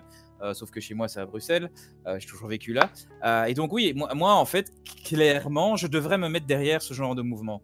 Je ne sais pas ce que j'ai, je ne sais pas, j'ai plus rien à dire en fait. Je voulais juste expliquer quelle est la philosophie derrière quoi. Ok.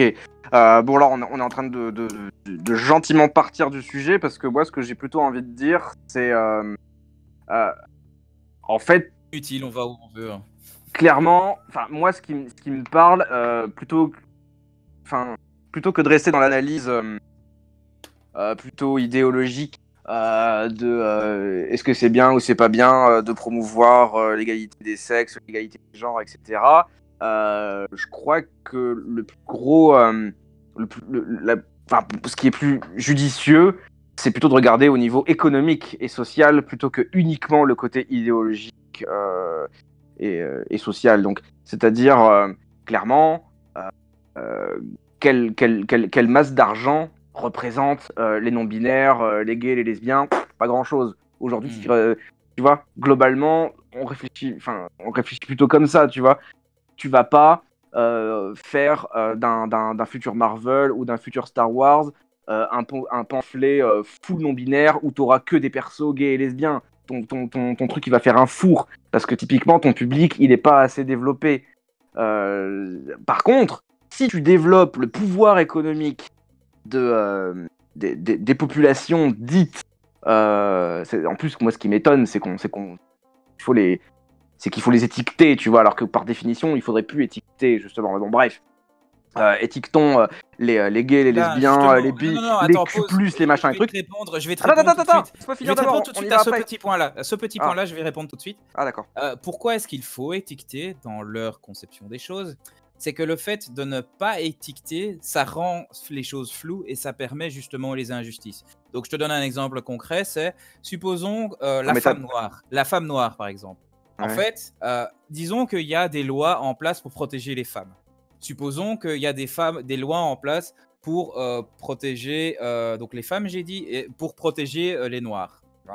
Qu'est-ce que la théorie de l'intersectionnalité dit? C'est que en fait, la femme noire, parce qu'elle est noire et parce qu'elle est une femme, elle est doublement, elle est victime doublement en fait. Donc tu vois, c'est comme si elle a moins 3, tu vois, plutôt que moins 2 par rapport à moins. Tu vois, elle est doublement. Et donc l'idée dans cette théorie-là, c'est que justement, chaque petite étiquette qui peut exister, il faut en parler parce que tu peux être mal jugé ou préjugé sur base de ton étiquette. Et donc c'est pour ça que maintenant, aux États-Unis, il y a toutes ces discussions sur il faut créer plein de pronoms de genre différents. Je crois qu'ils en sont à 50 maintenant de genres différents.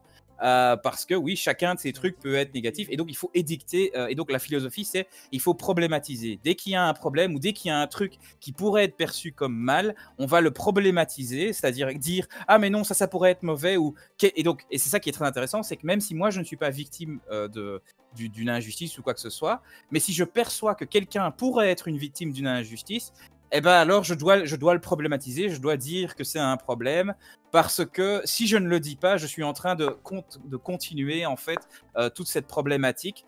Et donc c'est pour ça que oui, il faut absolument tout s'étiqueter. Et donc c'est très intéressant parce que là je rentre dans du jugement personnel, soyons clairs. Mais donc quelque part c'est un peu un jeu de la victime, c'est-à-dire ah mais regarde, moi j'ai telle étiquette, j'ai telle étiquette, j'ai telle étiquette, j'ai telle étiquette. Du coup moi je suis hyper victime et tu me comprends pas et je dois être défendu parce que ouais j'ai la vie dure, parce que j'ai autant d'étiquettes quoi. Donc moi par exemple j'ai l'étiquette geek. J'ai l'étiquette black ou de couleur. Non, métisse. Donc ça veut dire que je suis aussi bien pas à ma place chez les blancs ni chez les noirs. J'ai l'étiquette, quoi encore philosophe, introverti. Et donc toutes ces étiquettes en fait font que je suis hyper en négatif. Et donc ouais, c'est un jeu de la victime. Pardon, je voulais juste préciser ça. Vas-y. Ouais, je vois effectivement ce que tu veux dire. Et je comprends effectivement que peut-être moi aussi je suis. Putain, on est du tout dans le sujet de base. Hein.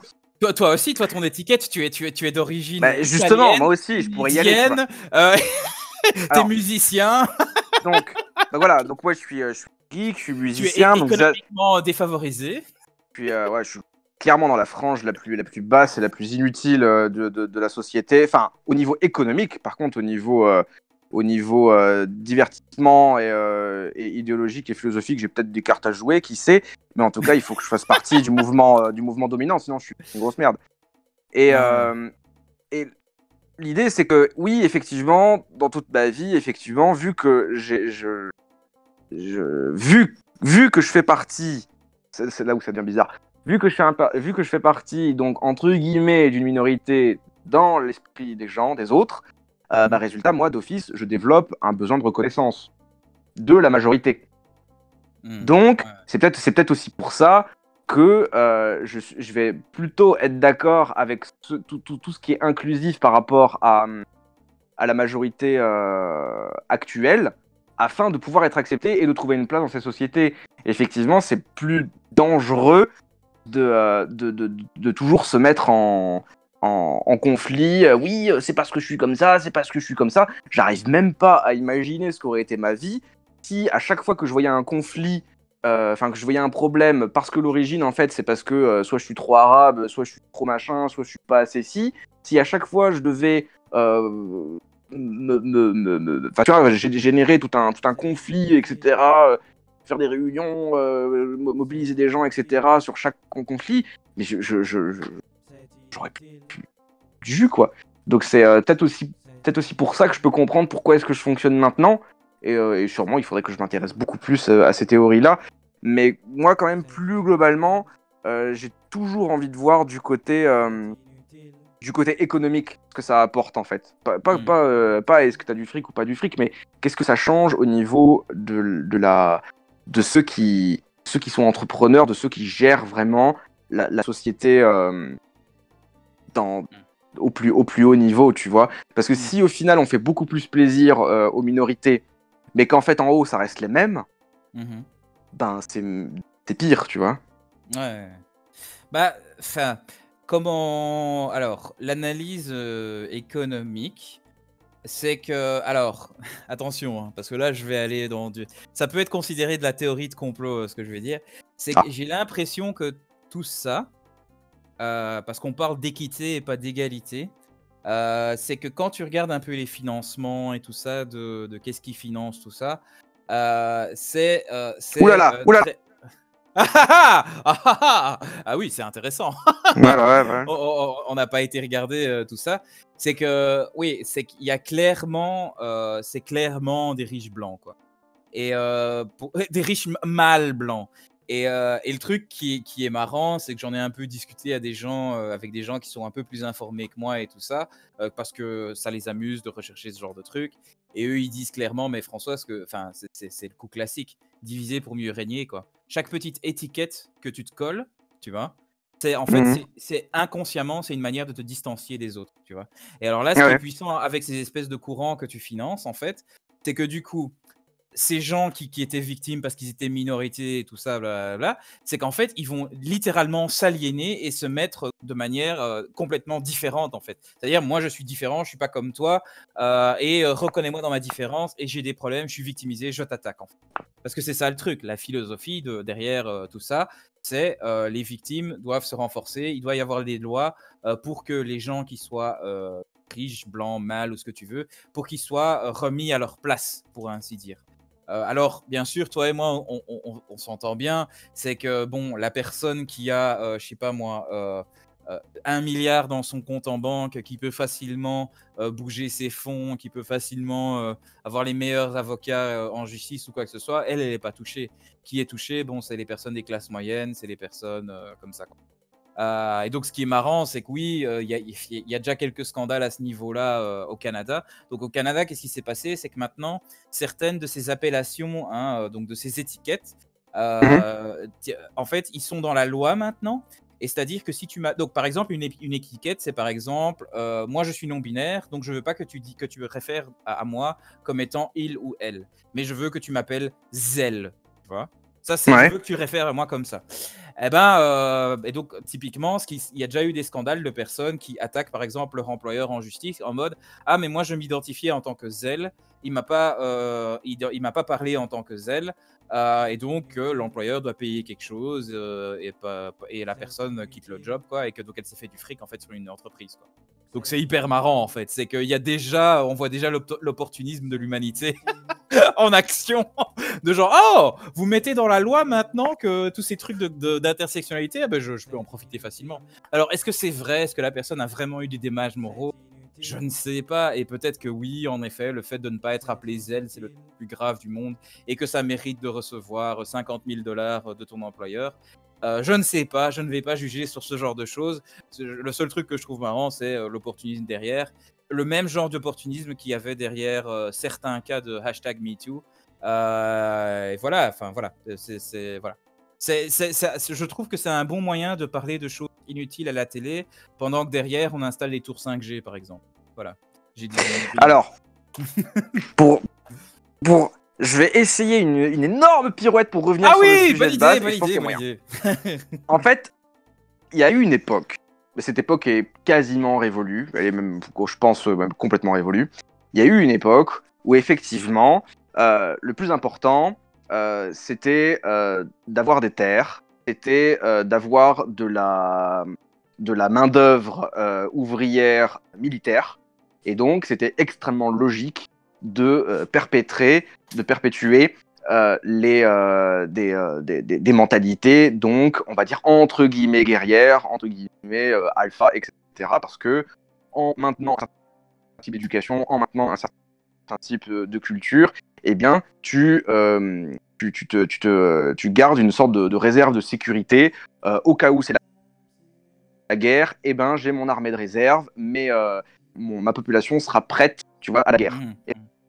Et maintenant, on est en train de switcher de paradigme où clairement, le but du jeu, c'est de faire de nous des zombies complètement, complètement un petit peu gaga devant nos écrans, dépendant de notre pouvoir d'achat, etc. Et donc, c'est beaucoup plus efficace de nous couper des véritables luttes à mener en nous ramenant à des problématiques, chacun de nous, en nous ramenant à des problématiques beaucoup plus personnelles. Et donc, quelque part, le fait de se focaliser sur ta sexualité, sur ton équilibre énergétique, sur, je sais pas quoi. Le bonheur au boulot. Voilà, ton bonheur au boulot. Surtout le fait de focaliser les gens sur des problèmes beaucoup plus quotidiens et beaucoup plus personnels, en Manger fait, gluten ou sans gluten. ça crée une sorte d'armée, mais qui cette fois, elle est complètement différente, cette armée-là. C'est une armée juste de zombies qu'il faut, un peu comme des lemmings, qu'il faut réussir à emmener là où tu as envie de les mener. Et en fait, ton armée de lemmings, c'est juste des comptes en banque, en fait. C'est juste, ok, il faut qu'on arrive à emmener notre argent par-ci ou par-là. Il faut qu'il soit suffisamment docile pour que, au cas où notre bulle financière, elle explose, on puisse leur piquer du fric. Et c'est en train de fonctionner, sans problème. D'ailleurs, la plupart des gens j'aimerais bien savoir, tiens, je ne sais pas si c'est possible de faire des relations comme ça, mais pendant qu'il y a plein de gens qui se focalisent sur des problèmes donc sociétaux, etc., idéologiques, philosophiques, tout ce que tu veux, qu'on pourrait schématiser, exagérer en disant de l'enculage de mouches, parce que clairement, c'est pas des problèmes si importants que ça au niveau macro, au niveau méta. C'est important pour les gens dans leur vie, mais au niveau macro, non, ça change pas comment dire, la vie d'une entreprise ou d'un pays, quoi. Eh ben, est-ce qu'il y a vraiment autant de gens qui sont conscients, enfin qui se posent des questions par rapport à leur petite vie et par rapport aux problématiques sociales? Est-ce qu'il y a autant de gens qui sont conscients que dès l'instant où il y aura une crise économique, toutes les personnes qui ont plus de 100 000 euros sur leur compte, et ben en fait l'argent qui est au-dessus de 100 000 euros, les banques, quand elles veulent, elles pourront choper cet argent, ni vu ni connu. C'est plus au-dessus de 10 000. Au-dessus de 100 000. Non, c'est 100 000. Ils n'avaient pas descendu récemment? 10 000? Non, c'est déconné. Non, il me semble, ouais. 10 000, ce serait beaucoup trop flagrant. Les gens s'en rendraient beaucoup trop compte. Non, c'est 100 000. Au-dessus de 100 000, dès qu'il y a un problème, on va prendre ton argent, tu vois. Et là, tes problèmes on s'en bat les couilles. Donc, il y a vraiment quelque chose de Pour répondre à Pour ta moi, au niveau de question, l'urgence. alors, tu sais, un truc que j'ai remarqué en voyage, c'est que la plupart des humains, en voyageant en Afrique, en Amérique du Sud, Europe de l'Est, enfin en Amérique du Nord aussi, j'ai un peu observé ça. Euh, En gros, en Afrique, Asie et tout, tu sais, j'ai observé un truc très con, le monde arabe aussi, enfin le monde Ouais. musulman aussi. J'ai observé un truc très con, c'est qu'en fait, la plupart des humains, ils veulent juste kiffer la vie. Qu'est-ce que j'entends par kiffer la vie? C'est-à-dire avoir des amis, passer des bons temps avec eux, entendre de la bonne musique, voir des bonnes séries. Quoi encore? Ouais, Qu'est-ce ça, je qui est suis comme d'accord. ça? Regarder un bon match de foot. Et quelque part, à partir du moment qu'ils ont leurs besoins satisfaits, ils sont contents en fait. Et Euh, puis surtout, au plus Moi, j'ai vraiment dû voyager pour me la rendre vie est difficile, au plus prendre les gens différentes formes. Tu vois, ça se... peut prendre différentes formes. Pardon, j'ai l'impression que je laguais. Ça peut prendre Ah. différentes formes, tu vois. Donc quelqu'un, par exemple, ici, il veut regarder du foot, mais en Afrique, ce sera passer du temps au marché avec les gens de mon village, quoi.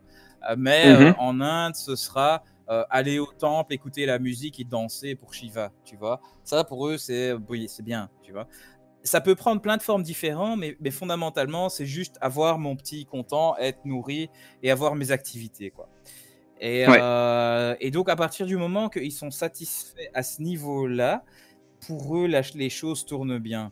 Alors, je me suis pris la tête récemment, et tu étais dans la conversation Facebook, avec un gars qui, Ah donc ouais. tu sais exactement de quoi je parle, Ouais, qui du je coup me se disait, souviens un oh peu, mais ouais. tous les gens normaux, ils sont complices, ils sont coupables de perpétuer un système qui est méchant et Ouais. qui exploite les mauvais.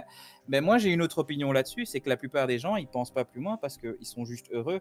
Et même s'ils n'ont pas une grande maison avec une grande villa, quelque part, ils ne se remettent pas en question ou ils vont pas brûler le système parce qu'ils ne l'ont pas, tu vois. Et Ouais. moi j'ai vraiment un problème avec les gens qui vont dire oh mais la masse elle est très conne. Dans 1984, hein, le livre, un des passages c'est justement ça, c'est où le personnage principal, donc qui j'ai oublié le nom, c'est il se rend compte putain mais les proles, donc les proles, le prolétariat, putain mais les proles en fait ils représentent 95% de la population. Si eux ils devaient s'activer et se révolter, on pourrait complètement détruire Big Brother. Et en fait qu'est-ce qu'ils se rendent compte très vite, c'est que les proles, du moment qu'ils ont leur bière et qu'ils peuvent baiser, ils s'en foutent en fait. Et ça, c'est une observation très intéressante de George Orwell et qui parle de la nature humaine, en fait. Et quelque part, moi, je suis quelqu'un qui réfléchit trop. Donc, et je crois que toi, tu l'es aussi. Donc oui, on va analyser ce genre de choses, mais quelque part, la plupart des gens ne le font pas. Et ça ne veut pas dire qu'ils sont plus cons ou qu'ils réfléchissent moins ou quoi que ce soit. Non, il y a des gens qui sont extrêmement intelligents, mais qui vivent dans la simplicité, tu vois, et qui se posent pas ce genre de questions. Je sais pas si ça répond à ta question. J'ai Ça l'impression que répond à oui, ma mais question. peut-être pas. Moi, ce qui me Ouais, dérange est-ce que les gens sont au courant de tout ça?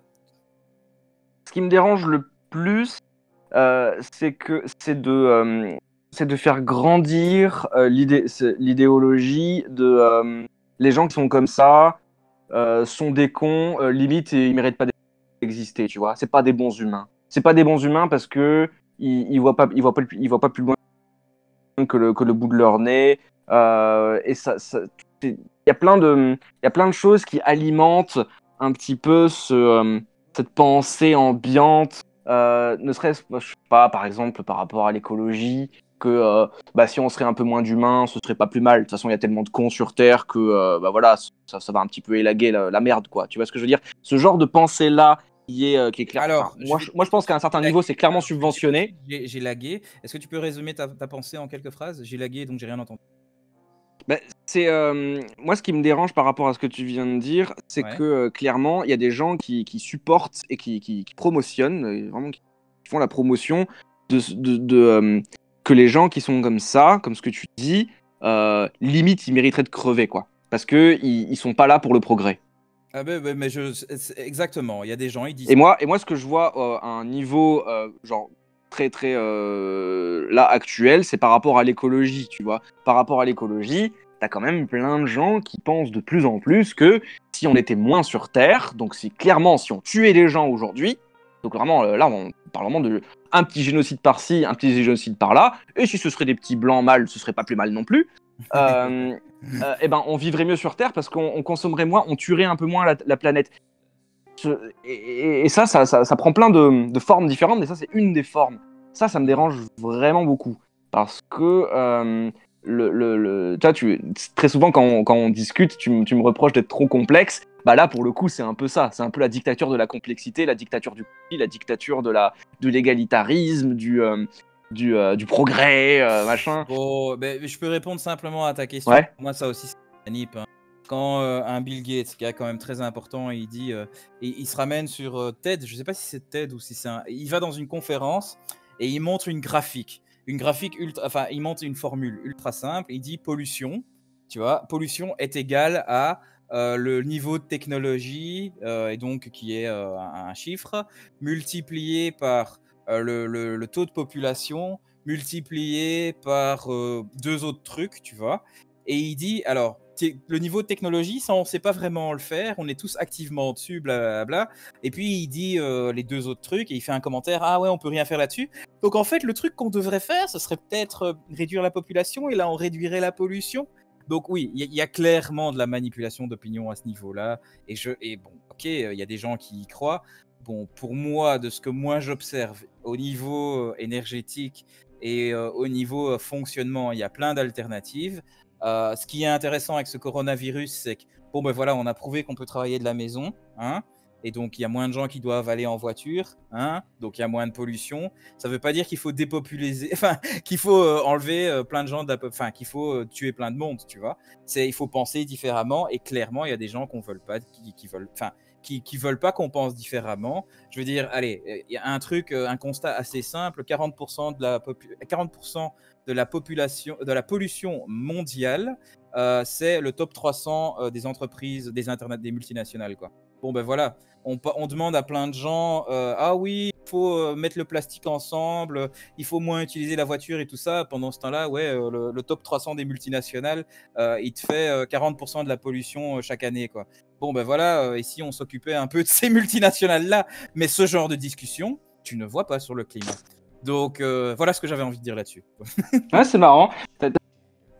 T'as une grille de lecture quasiment opposée à celle que je vois en ce moment par rapport au coronavirus. Moi, ce que je vois par rapport au coronavirus et au confinement, c'est au contraire, c'est renforcer encore plus le système de consommation actuel. Parce que résultat, vu que les gens sont confinés, ils peuvent plus se déplacer pour aller chercher, par exemple, je sais pas moi, de la bouffe chez le fermier local ou machin ou truc, parce que ce qui explose comme économie, ça va être l'économie de la livraison, l'économie au contraire, plein de choses qui représentent les défauts de notre consommation actuelle énergétique, en fait.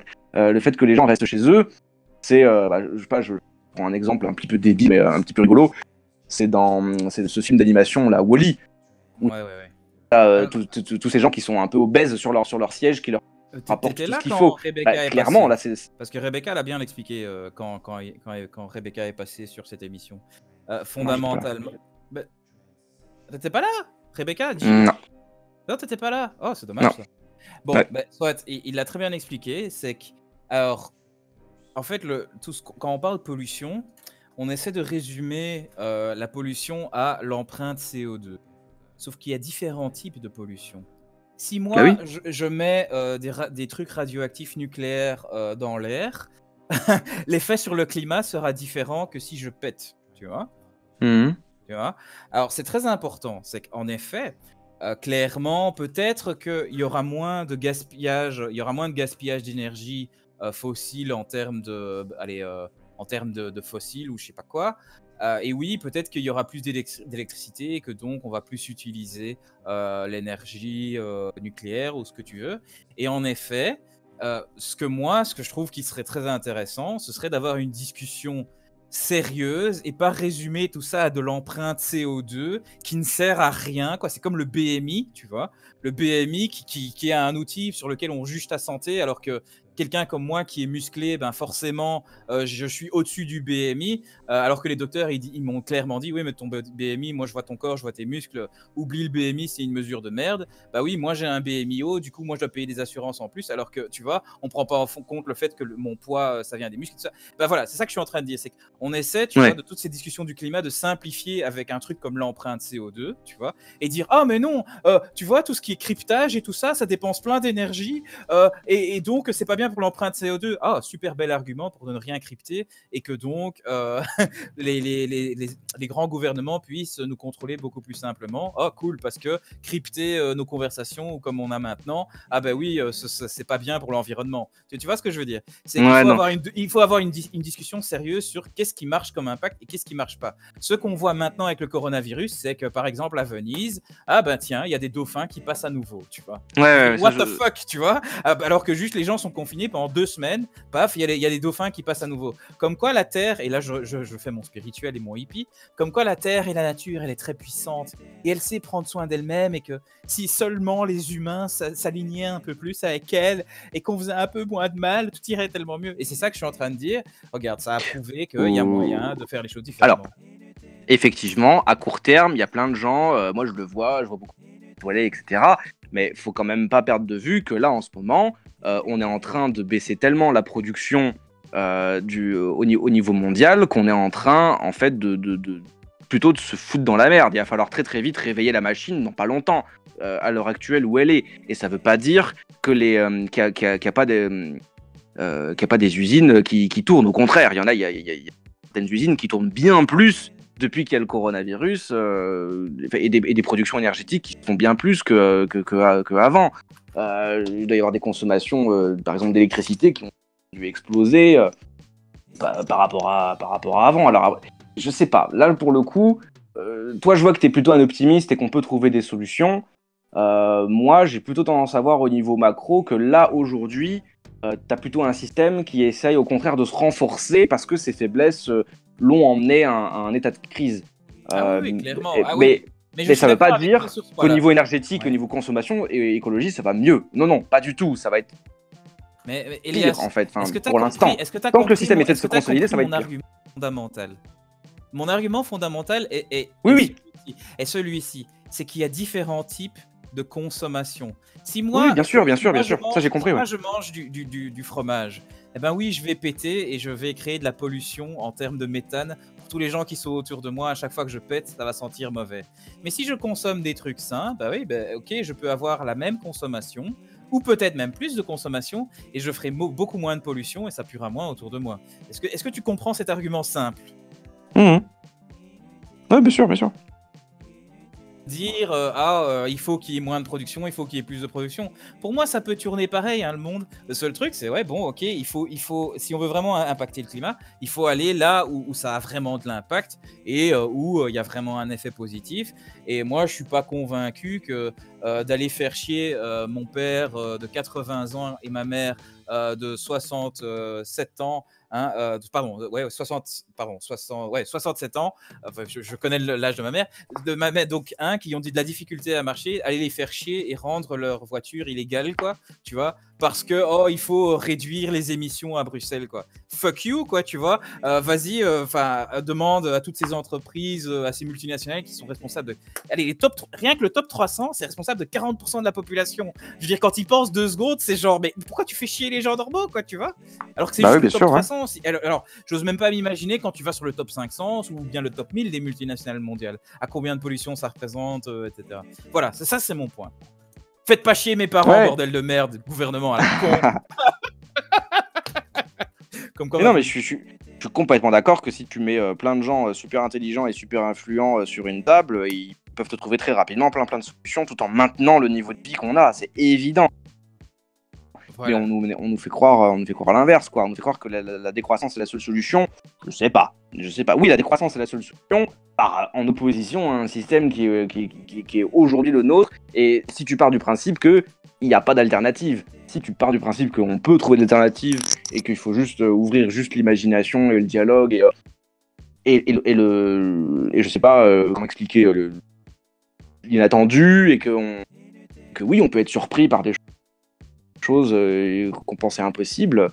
Si t'es optimiste, ouais, bien sûr, moi, je suis le premier client hein, d'office. C'est juste que faut pas hésiter à remettre en question des choses importantes. Mais le problème, c'est que ceux qui maintiennent entre guillemets les rênes économiques du truc sont pas ceux qui sont ouverts à ce que idéologiquement ça change, parce que eux ils ont tout à perdre, tu vois. Bon, je vais utiliser d'autres mots que les tiens. Parce que moi je suis pas convaincu que c'est conspiration, hein. Je suis plus que ça. C'est juste que allez, l'entreprise du pétrole a plein de thunes et donc du coup ils peuvent se payer les meilleurs lobbyistes, ils peuvent se payer voilà. Donc quelque Ouais, part c'est même pas du jeu quoi. Tu vois ce que je veux dire? C'est que donc voilà, ils ont des lobbyistes. Enfin voilà, prenons l'exemple de notre ancien président de la Commission européenne. Bon, il a fini son travail. Maintenant, il reçoit 1 million par an chez Goldman Sachs. C'est intéressant quand même. Euh, donc, ouais. il va utiliser la force de ses contacts pour, bah, je suppose, proposer, donc pour vendre les intérêts à l'Union européenne de Goldman Sachs. Est-ce que c'est quelque chose qu'on veut, oui ou non? Parce que ça, c'est l'argument qui a été dit. Oui, mais Monsieur Barroso, il a un carnet d'adresses qui est très intéressant et donc il pourra mettre en contact Goldman Sachs. Et c'est pour ça que on justifie son très grand prix, blablabla. Alors, le conspirationnisme, ce serait moi qui dis, tiens, est-ce que Barroso aurait fait des deals un peu bizarres avec Goldman Sachs ou avec d'autres financiers pour recevoir ce job-là? Ça, ce serait du conspirationnisme. Je vous invite à rechercher tout ça. Mais voilà, ensuite, l'argument officiel, c'est bien sûr, ah ben oui, il a un grand carnet d'adresses, mais donc encore une fois, on rentre dans le délire. Ok, donc en gros, Barroso, ça va être un lobbyiste pour le monde financier, quoi. Et Ok. donc là, on rentre clair. Enfin voilà, donc conspirationniste, pas conspirationniste, le fait est qu'il y a des choses comme ça qu'on observe et que c'est pas du jeu, quoi. Ils sont très doués dans ce qu'ils font et pour que les gens normaux s'organisent, c'est pas gagné. J'ai l'impression que le moyen pour y arriver, en fait, c'est de faire les alternatives sans passer par les gros trucs. Et ce qu'on peut observer, que ce soit en France, où on rend tout ce qui est aromathérapie illégale, hein. En France, maintenant, si ton docteur te suggère de l'aromathérapie, enfin pas aromathérapie, de l'ostéopathie, je sais pas c'est quoi les mots, mais en gros de la médecine alternative. En gros, si ton docteur te donne de la médecine alternative et que t'es pas content, tu peux l'attaquer en justice et il perd sa licence de docteur, quoi. What the Waouh. fuck? Ça c'est Ouais. la France. Ça, c'est la France maintenant, quoi. Donc, c'est en mode, non, on veut Big Pharma, on veut la science qui est prouvée et qui est lobby. Voilà, on veut du Big Pharma, quoi. Voilà, Hmm. voilà des choses que j'offre ici à nos auditeurs. Je vous invite à rechercher tout ça et pas juste me croire aveuglément, bien sûr. Mais donc voilà le monde dans lequel on est. Donc même le gouvernement, il faut pas croire que c'est l'allié du peuple. Voilà, c'est ça mon point. Un truc que j'ai essayé d'expliquer à Benjamin, et c'est que maintenant qu'il commence à se rendre compte que c'est peut-être vrai. Mais bon, voilà. Le partenaire idéal. Ouh, je bug. Bah, depuis tout à l'heure, j'essaie de trouver un parallèle pour revenir, mais c'est pas Ah ok, mais possible. moi je l'ai, je l'ai. Donc on parle. Vous savez, alors j'aimerais bien parler d'idéalisme parce qu'on parle idéal, il y a idéalisme et tout. Tout ce dont je Ouais. parle, vous voyez que je suis optimiste, je suis idéaliste, je propose des solutions. Est-ce que ça vient, est-ce que ça vient pas, je ne sais pas. Mais finalement, c'est quoi l'idéalisme? C'est en fait, c'est ne pas accepter le monde comme il est et espérer autre chose. Ah, là, t'as fait un très beau parallèle avec ce qu'on disait tout à l'heure, Ah effectivement. ben voilà. Est-ce que tu veux continuer ou je continue Ah, vas-y, vas-y, vas-y. Et donc voilà, donc l'idéalisme c'est ça, c'est ne pas accepter le monde comme il est. Et donc d'une certaine façon, donc moi quand j'ai des coachés, hein, et donc la personne qui m'a envoyé cette liste, qui dit ah ouais moi les relations ça marche pas et tout ça, moi je les invite foncièrement à faire ce genre de liste, hein, donc aller regarder quel est le partenaire idéal, quelle est la société idéale dans laquelle tu veux vivre, etc., etc. Donc pour faire le parallèle, hein, société idéale, partenaire idéal. Hein, et en fait, ce que je dis foncièrement, tout de suite, dès le début, c'est tiens, mais parce que c'est le rationnel. Hein, quand tu fais l'exercice d'écrire ça, c'est le rationnel qui parle. Hein, Ouais, c'est pas ouais, le ouais. biologique comme on a dit juste avant. Et donc, typiquement, ce que moi je dis ensuite, c'est que ce que je fais point par point, c'est que je vais faire avec la personne ou avec le coachee, c'est que je vais regarder, bon, en quel point est-ce que les choses que tu demandes de ton partenaire idéal, c'est des choses que tu manques en toi ou qui sont de la peur en toi ou que c'est des sentiments de manque en toi et à quel point est-ce que tu peux pas te le donner toi-même et du coup, voilà quoi. Et donc, voilà, moi, au niveau personnel, à ce niveau-là, c'est qu'au plus que j'ai commencé à prendre soin de moi et à commencer à m'occuper de mes peurs, des manques et de mes problèmes, hein, pour ainsi dire, et à changer mon Mhm. attitude et à changer mes croyances par rapport à ça, bah, ce que j'ai remarqué, c'est que je devenais de plus en plus ouvert à n'importe qui, en fait. Euh, et que, en fait, moi, maintenant, je suis dans une attitude où enfin voilà, maintenant je suis dans une relation et littéralement, la seule raison pour laquelle je suis dans la relation, que la personne est là, c'est le fait que bah, elle me fait rire, quoi. Je veux dire, j'ai des potes comédiens qui sont là et qui font leur humour, ils me font pas rire, mais cette personne, en étant simplement qui elle est, sans devoir faire d'efforts, elle arrive à me faire rire, tu vois. Je veux dire, ça c'est Ouais, je quelque vois. chose. Et moi, étant un vieux déprimé cynique de la mort qui tue, être avec quelqu'un qui me fait rire comme ça de manière naturelle et vraiment rire en mode j'arrive plus à respirer et parfois j'ai même pleuré, quoi, tu vois. Vraiment arriver à faire ça, ouais, pour moi c'est un cadeau, quoi, tu vois. Et oui, et moi du coup, moi je m'en fous des défauts de la personne et juste pour ça, voilà, moi je l'adore. Bon, ensuite il y a d'autres qualités, hein, clairement, et je me rends compte que j'ai pas tellement de besoins en fait. Parce que je me rends compte que les besoins que j'ai ou les espèces de projections que j'ai par rapport à ce que je n'ai pas, ben, en fait, je me les nourris moi-même. Si j'ai besoin de m'amuser, j'ai pas besoin d'une meuf pour ça, je m'amuse, tu vois. Si j'ai besoin d'être Mhm. rassuré, ben, je me rassure moi-même, j'ai pas besoin d'une meuf pour ça, tu vois. Si j'ai besoin de voir des gens qui sourient, je souris moi-même et je me donne moi-même du bonheur. Si j'ai besoin de l'attention ou de quelqu'un d'attentionné, ben, c'est pas grave, je me donne l'attention à moi-même et je me dis François, qu'est-ce que tu as besoin à ce moment-là, tu vois, ou je vais voir mes potes, tu vois. Si j'ai besoin de quelqu'un d'honnête, je vais voir mes potes, ou moi je suis clairement honnête par rapport à qui je suis moi-même. Je suis en train de faire la liste hein, du début, hein, si c'était pas clair. Mais donc voilà, tu vois ce que je veux dire. C'est genre, et je me rends compte que finalement, plutôt que faire une liste sur base de mes manques et sur base de ce que j'ai besoin et ce que j'ai envie ou désiré, en fait, je fais une liste sur base de qu'est-ce qui me comment dire? De ce que j'aime quoi, tu vois? Et c'est complètement différent parce que c'est beaucoup plus honnête et c'est pas basé sur le manque et c'est pas basé sur la peur et donc t'as pas des jeux de test, t'as pas des trucs en mode: «Oh je vais perdre la personne» parce que quelque part, ce n'est pas dépendant de la personne. Tu peux trouver ça quand tu veux et n'importe où. C'est juste que tu es content de partager ce moment avec elle. Enfin voilà, je prétends pas être un maître de relation, je parle juste de comment moi je suis arrivé là où j'en suis maintenant et voilà quoi. Je sais pas, est-ce que toi Eh tu ben as moi autre je suis chose à pas ajouter? d'accord, François. Ah Moi je suis vas-y! pas Tu pas d'accord. d'accord? Moi je dis, Vas-y. moi je dis que t'es vraiment un bisounours parce que moi je pense que la solution c'est qu'on ait un nouveau président qui soit souriant envers son peuple, attentionné, honnête, qui soit altruiste, qui soit mature, qui se serve de ses propres expériences avec dynamisme, qui soit Ouais. ouvert à la vie et aux autres, simple, direct, qu'il ait Ah, l'esprit d'aventure pour qu'il soit trouver sécurisant. des nouvelles solutions.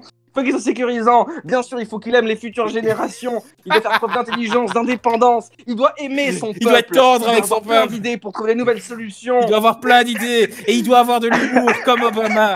Et il doit lier ses gestes à sa parole. Et il doit avoir les pieds sur terre. Et il doit être riche et indépendant. Putain, ça sonne comme Trump, tout ça. Et il doit bien cuisiner. Et il doit bien nettoyer. Et il doit être artiste. Et d'ailleurs, Trump est un bon acteur. Hein, il a joué. Et il doit communiquer bien et clairement. Oh putain, on décrit Trump en fait. Ah, faut détendre un peu Ouais. l'atmosphère. Hein. Oh mon dieu. Ah, waouh. Non mais c'est vrai, il faut attendre la solution miracle, c'est évident. Putain, excellent. J'ai bien aimé ce moment. Waouh. Ben moi, je trouve qu'on a fait un bon cercle. Je trouve qu'on peut terminer ici. Je sais pas si toi, t'as des trucs que t'as envie de dire. Bah moi, ce que je me rends compte, c'est on a vraiment envie de parler de l'économie dans le monde et des problèmes idéologiques sur le genre. J'avoue qu'on en a bien parlé Ça, c'est avant. la seule réalité parce qu'on est parti d'un idéal. Ah oui, tiens, on va parler des relations hommes-femmes, que dalle. Que dalle, ramenons-le à l'économie. Parce que Putain, Mais les ouais, meufs, des vraies Melinda, discussions de mecs, pareil, quoi, c'est merde. ça, quoi. Parce que nous, les mecs, on parle de trucs importants qui sont des trucs de mecs, c'est-à-dire l'économie et comment régler le monde parce qu'on est des Mais guerriers, non, tu ouais. vois. On est alpha. Vous avez entendu les meufs, on est des alphas, d'accord. On Ah, parle de trucs de mecs, tu vois. On parle pas c'est de trucs genre, intéressant. oh, comment est-ce que je vais être heureux en couple? Oh, comment est-ce que je vais faire pour que mon mec m'aime toujours? Quels On sont s'en les bat les 10 couilles. conseils, quels sont les 10 conseils que je dois suivre pour que mon homme m'aime? Oh, quels sont les meilleurs moyens pour draguer cette meuf que j'aime? Je vous emmerde! Allez regarder vos magazines comme Le Flair ou tous ces... Et les chroniques inutiles, c'est pas ça, d'accord? C'est des chroniques qui sont inutiles, vous avez compris? C'est le grand frère qui a parlé, là. Oh, gloire à Kout. Gloire à Koutk, gloire à Koutk. Putain, tu sais que j'ai toujours pas fait un morceau Gloire à Koutk. Ça c'est une idée, ça. Ça, c'est... Je vais faire ça, tiens. Faudrait que tu t'overdub, tu t'enregistres plein de fois pour faire une sorte de chorale un peu barré comme ça. J'avoue, Gloire à Kout, avec des beaux accords un peu à fond. Ouais, grégoriens, c'est vrai. comme musique grégorienne. Dans un monde trop cadré hors de... Tu ramènes le chaos. Un truc comme ça, ouais. Ouais. Bah voilà. On a fini? Ou, Bah, je sais pas, pour conclure, je sais pas, concluons avec un truc un peu naze, un peu facile. un peu naze. Attends. L'idéal n'existe pas, faut accepter l'autre dans ses Attends, moi j'ai. différences et dans Non, ses non, j'ai un truc. imperfections, et juste accepter le chemin ensemble. Non, mais j'ai une bonne quelque chose comme blague ça. pour terminer. Ah, vas-y. Alors, Margaret Thatcher, hein, elle a dit alors, si tu as un problème et que tu veux que les gens. Et que tu veux que. Attends, merde, attends, parce que je la traduis de l'anglais. Non, vas-y, parle un peu pendant que je la traduis dans l'anglais avant. Dis des trucs. Bah, je voulais dire les trucs un peu débiles, qu'on utilise pour un peu comme dans les dessins animés pour enfants. Oui, on est tous différents, il faut Ok, vivre dans la j'ai la différence. blague. Ouais, J'ai la vas-y. blague, j'ai la blague. Donc, si tu veux que des choses soient dites, donc il y a un problème, mais si tu veux que des choses soient dites, mais que rien ne soit fait, demande à un homme. Si tu veux que les choses soient faites, mais que rien ne soit dit, demande à une femme. Mais si tu veux que rien ne soit fait et que rien ne soit dit, demande à un chat. Le manque de réaction dit beaucoup. Non, c'est parce que t'as lagué, j'ai pas entendu. Oh, j'ai lagué! Oh, nom de Dieu! Donc, si tu veux que... La dernière phrase, j'ai pas entendu la dernière phrase. Donc, si tu veux que... Donc, voilà, comme ça, j'espère que ça va faire rire Elias, sinon j'aurais vraiment l'air con. Donc, si Mais tu veux... homme-femme, j'ai entendu. Et la dernière, Ok. c'est quoi? Donc, si tu veux que rien ne soit fait et que rien ne soit dit, demande à un Ouais. chat. Demande à un chat. C'est débile. C'est Margaret Thatcher. Non, mais c'est sur base d'une citation de Margaret Thatcher. Ah, sur base. Ah oui, d'accord, ok. Parce Ouais, qu'elle a j'avoue. dit demande à une femme si tu veux que quelque chose soit fait. Bon, ben, moi, je trouve que cette blague Pas mal. est parfaite pour terminer. Ouais. Margaret Thatcher, qui est l'exemple, l'exemple quand même clair que c'est pas parce que t'es une femme que tu vas aller vers le progrès. J'ai un truc à dire. On n'a pas fini. Ce qui est très intéressant, par contre, avec le féminisme, c'est que justement, elles essaient de casser tout ce truc biologique on va vers le gars alpha et elles essayent elles-mêmes de se connecter avec leur énergie alpha et à s'émanciper elles-mêmes. Mais ouais, mais je te dis, il faut faire un podcast par rapport à ça, le côté déplacement, des rapports de force, machin. Ah ouais, mais c'est Mais très oui, mais intéressant. oui, mais oui, Et mais donc, oui, oui, mais il oui. y a clairement, et donc il y a des cas plus extrêmes où c'est en mode les femmes devraient dominer le monde, etc. Il y a des cas plus soft où c'est en mode oui, on doit repenser la relation et comment les choses se font et tout ça. Mais donc, je voulais quand même vite fait dire ce point-là, que je trouve intéressant parce que moi, je me pose la question, et ça, c'est la question que j'ai, qui est exactement la même par rapport à tout ce qui est intersectionnalité et tout ce qu'on a parlé de problématisation et de progrès en faisant du forcing. C'est est-ce qu'on peut surmonter sa propre nature biologique en fait. Est-ce que, de manière consciente, on peut réécrire notre biologie? Et je crois que je vais arrêter le podcast sur cette question et que peut-être qu'on explorera, hein. Peut-être qu'on l'explorera dans un podcast, je sais pas. Bon, voilà quoi. Donc j'ai envie de remercier le Prince Lee, Hydropossum. J'ai envie de remercier la personne qui nous écoutait mais qui n'a pas voulu parler. L'acteur de l'ombre. C'est ça l'acteur de l'ombre, et voilà, et remercier les gens qui nous écoutent, passer une bonne nuit, matinée, soirée, après-midi. Et voilà, donc le partenaire idéal, pour moi, ça n'existe pas, c'est vos projections, le partenaire idéal. Bon, mais ça, c'est moi, c'est mon opinion. Si vous voulez me prouver le contraire, contactez-moi et on va faire une chronique inutile là-dessus. Hein. Voilà. Bah, À après 2 ans de bodybuilding et de méditation, peut-être que vous pouvez être idéal. Hein. Peut-être. Bah oui, la différence entre idéal et puis l'homme qui attire. Ah ouais. Bon. Ah ouais. Hein. Ah ouais. Allez, bon, à toutes. Allez, ciao. Putain, quoi. Ouais, qui est marrant. Alors, Craig.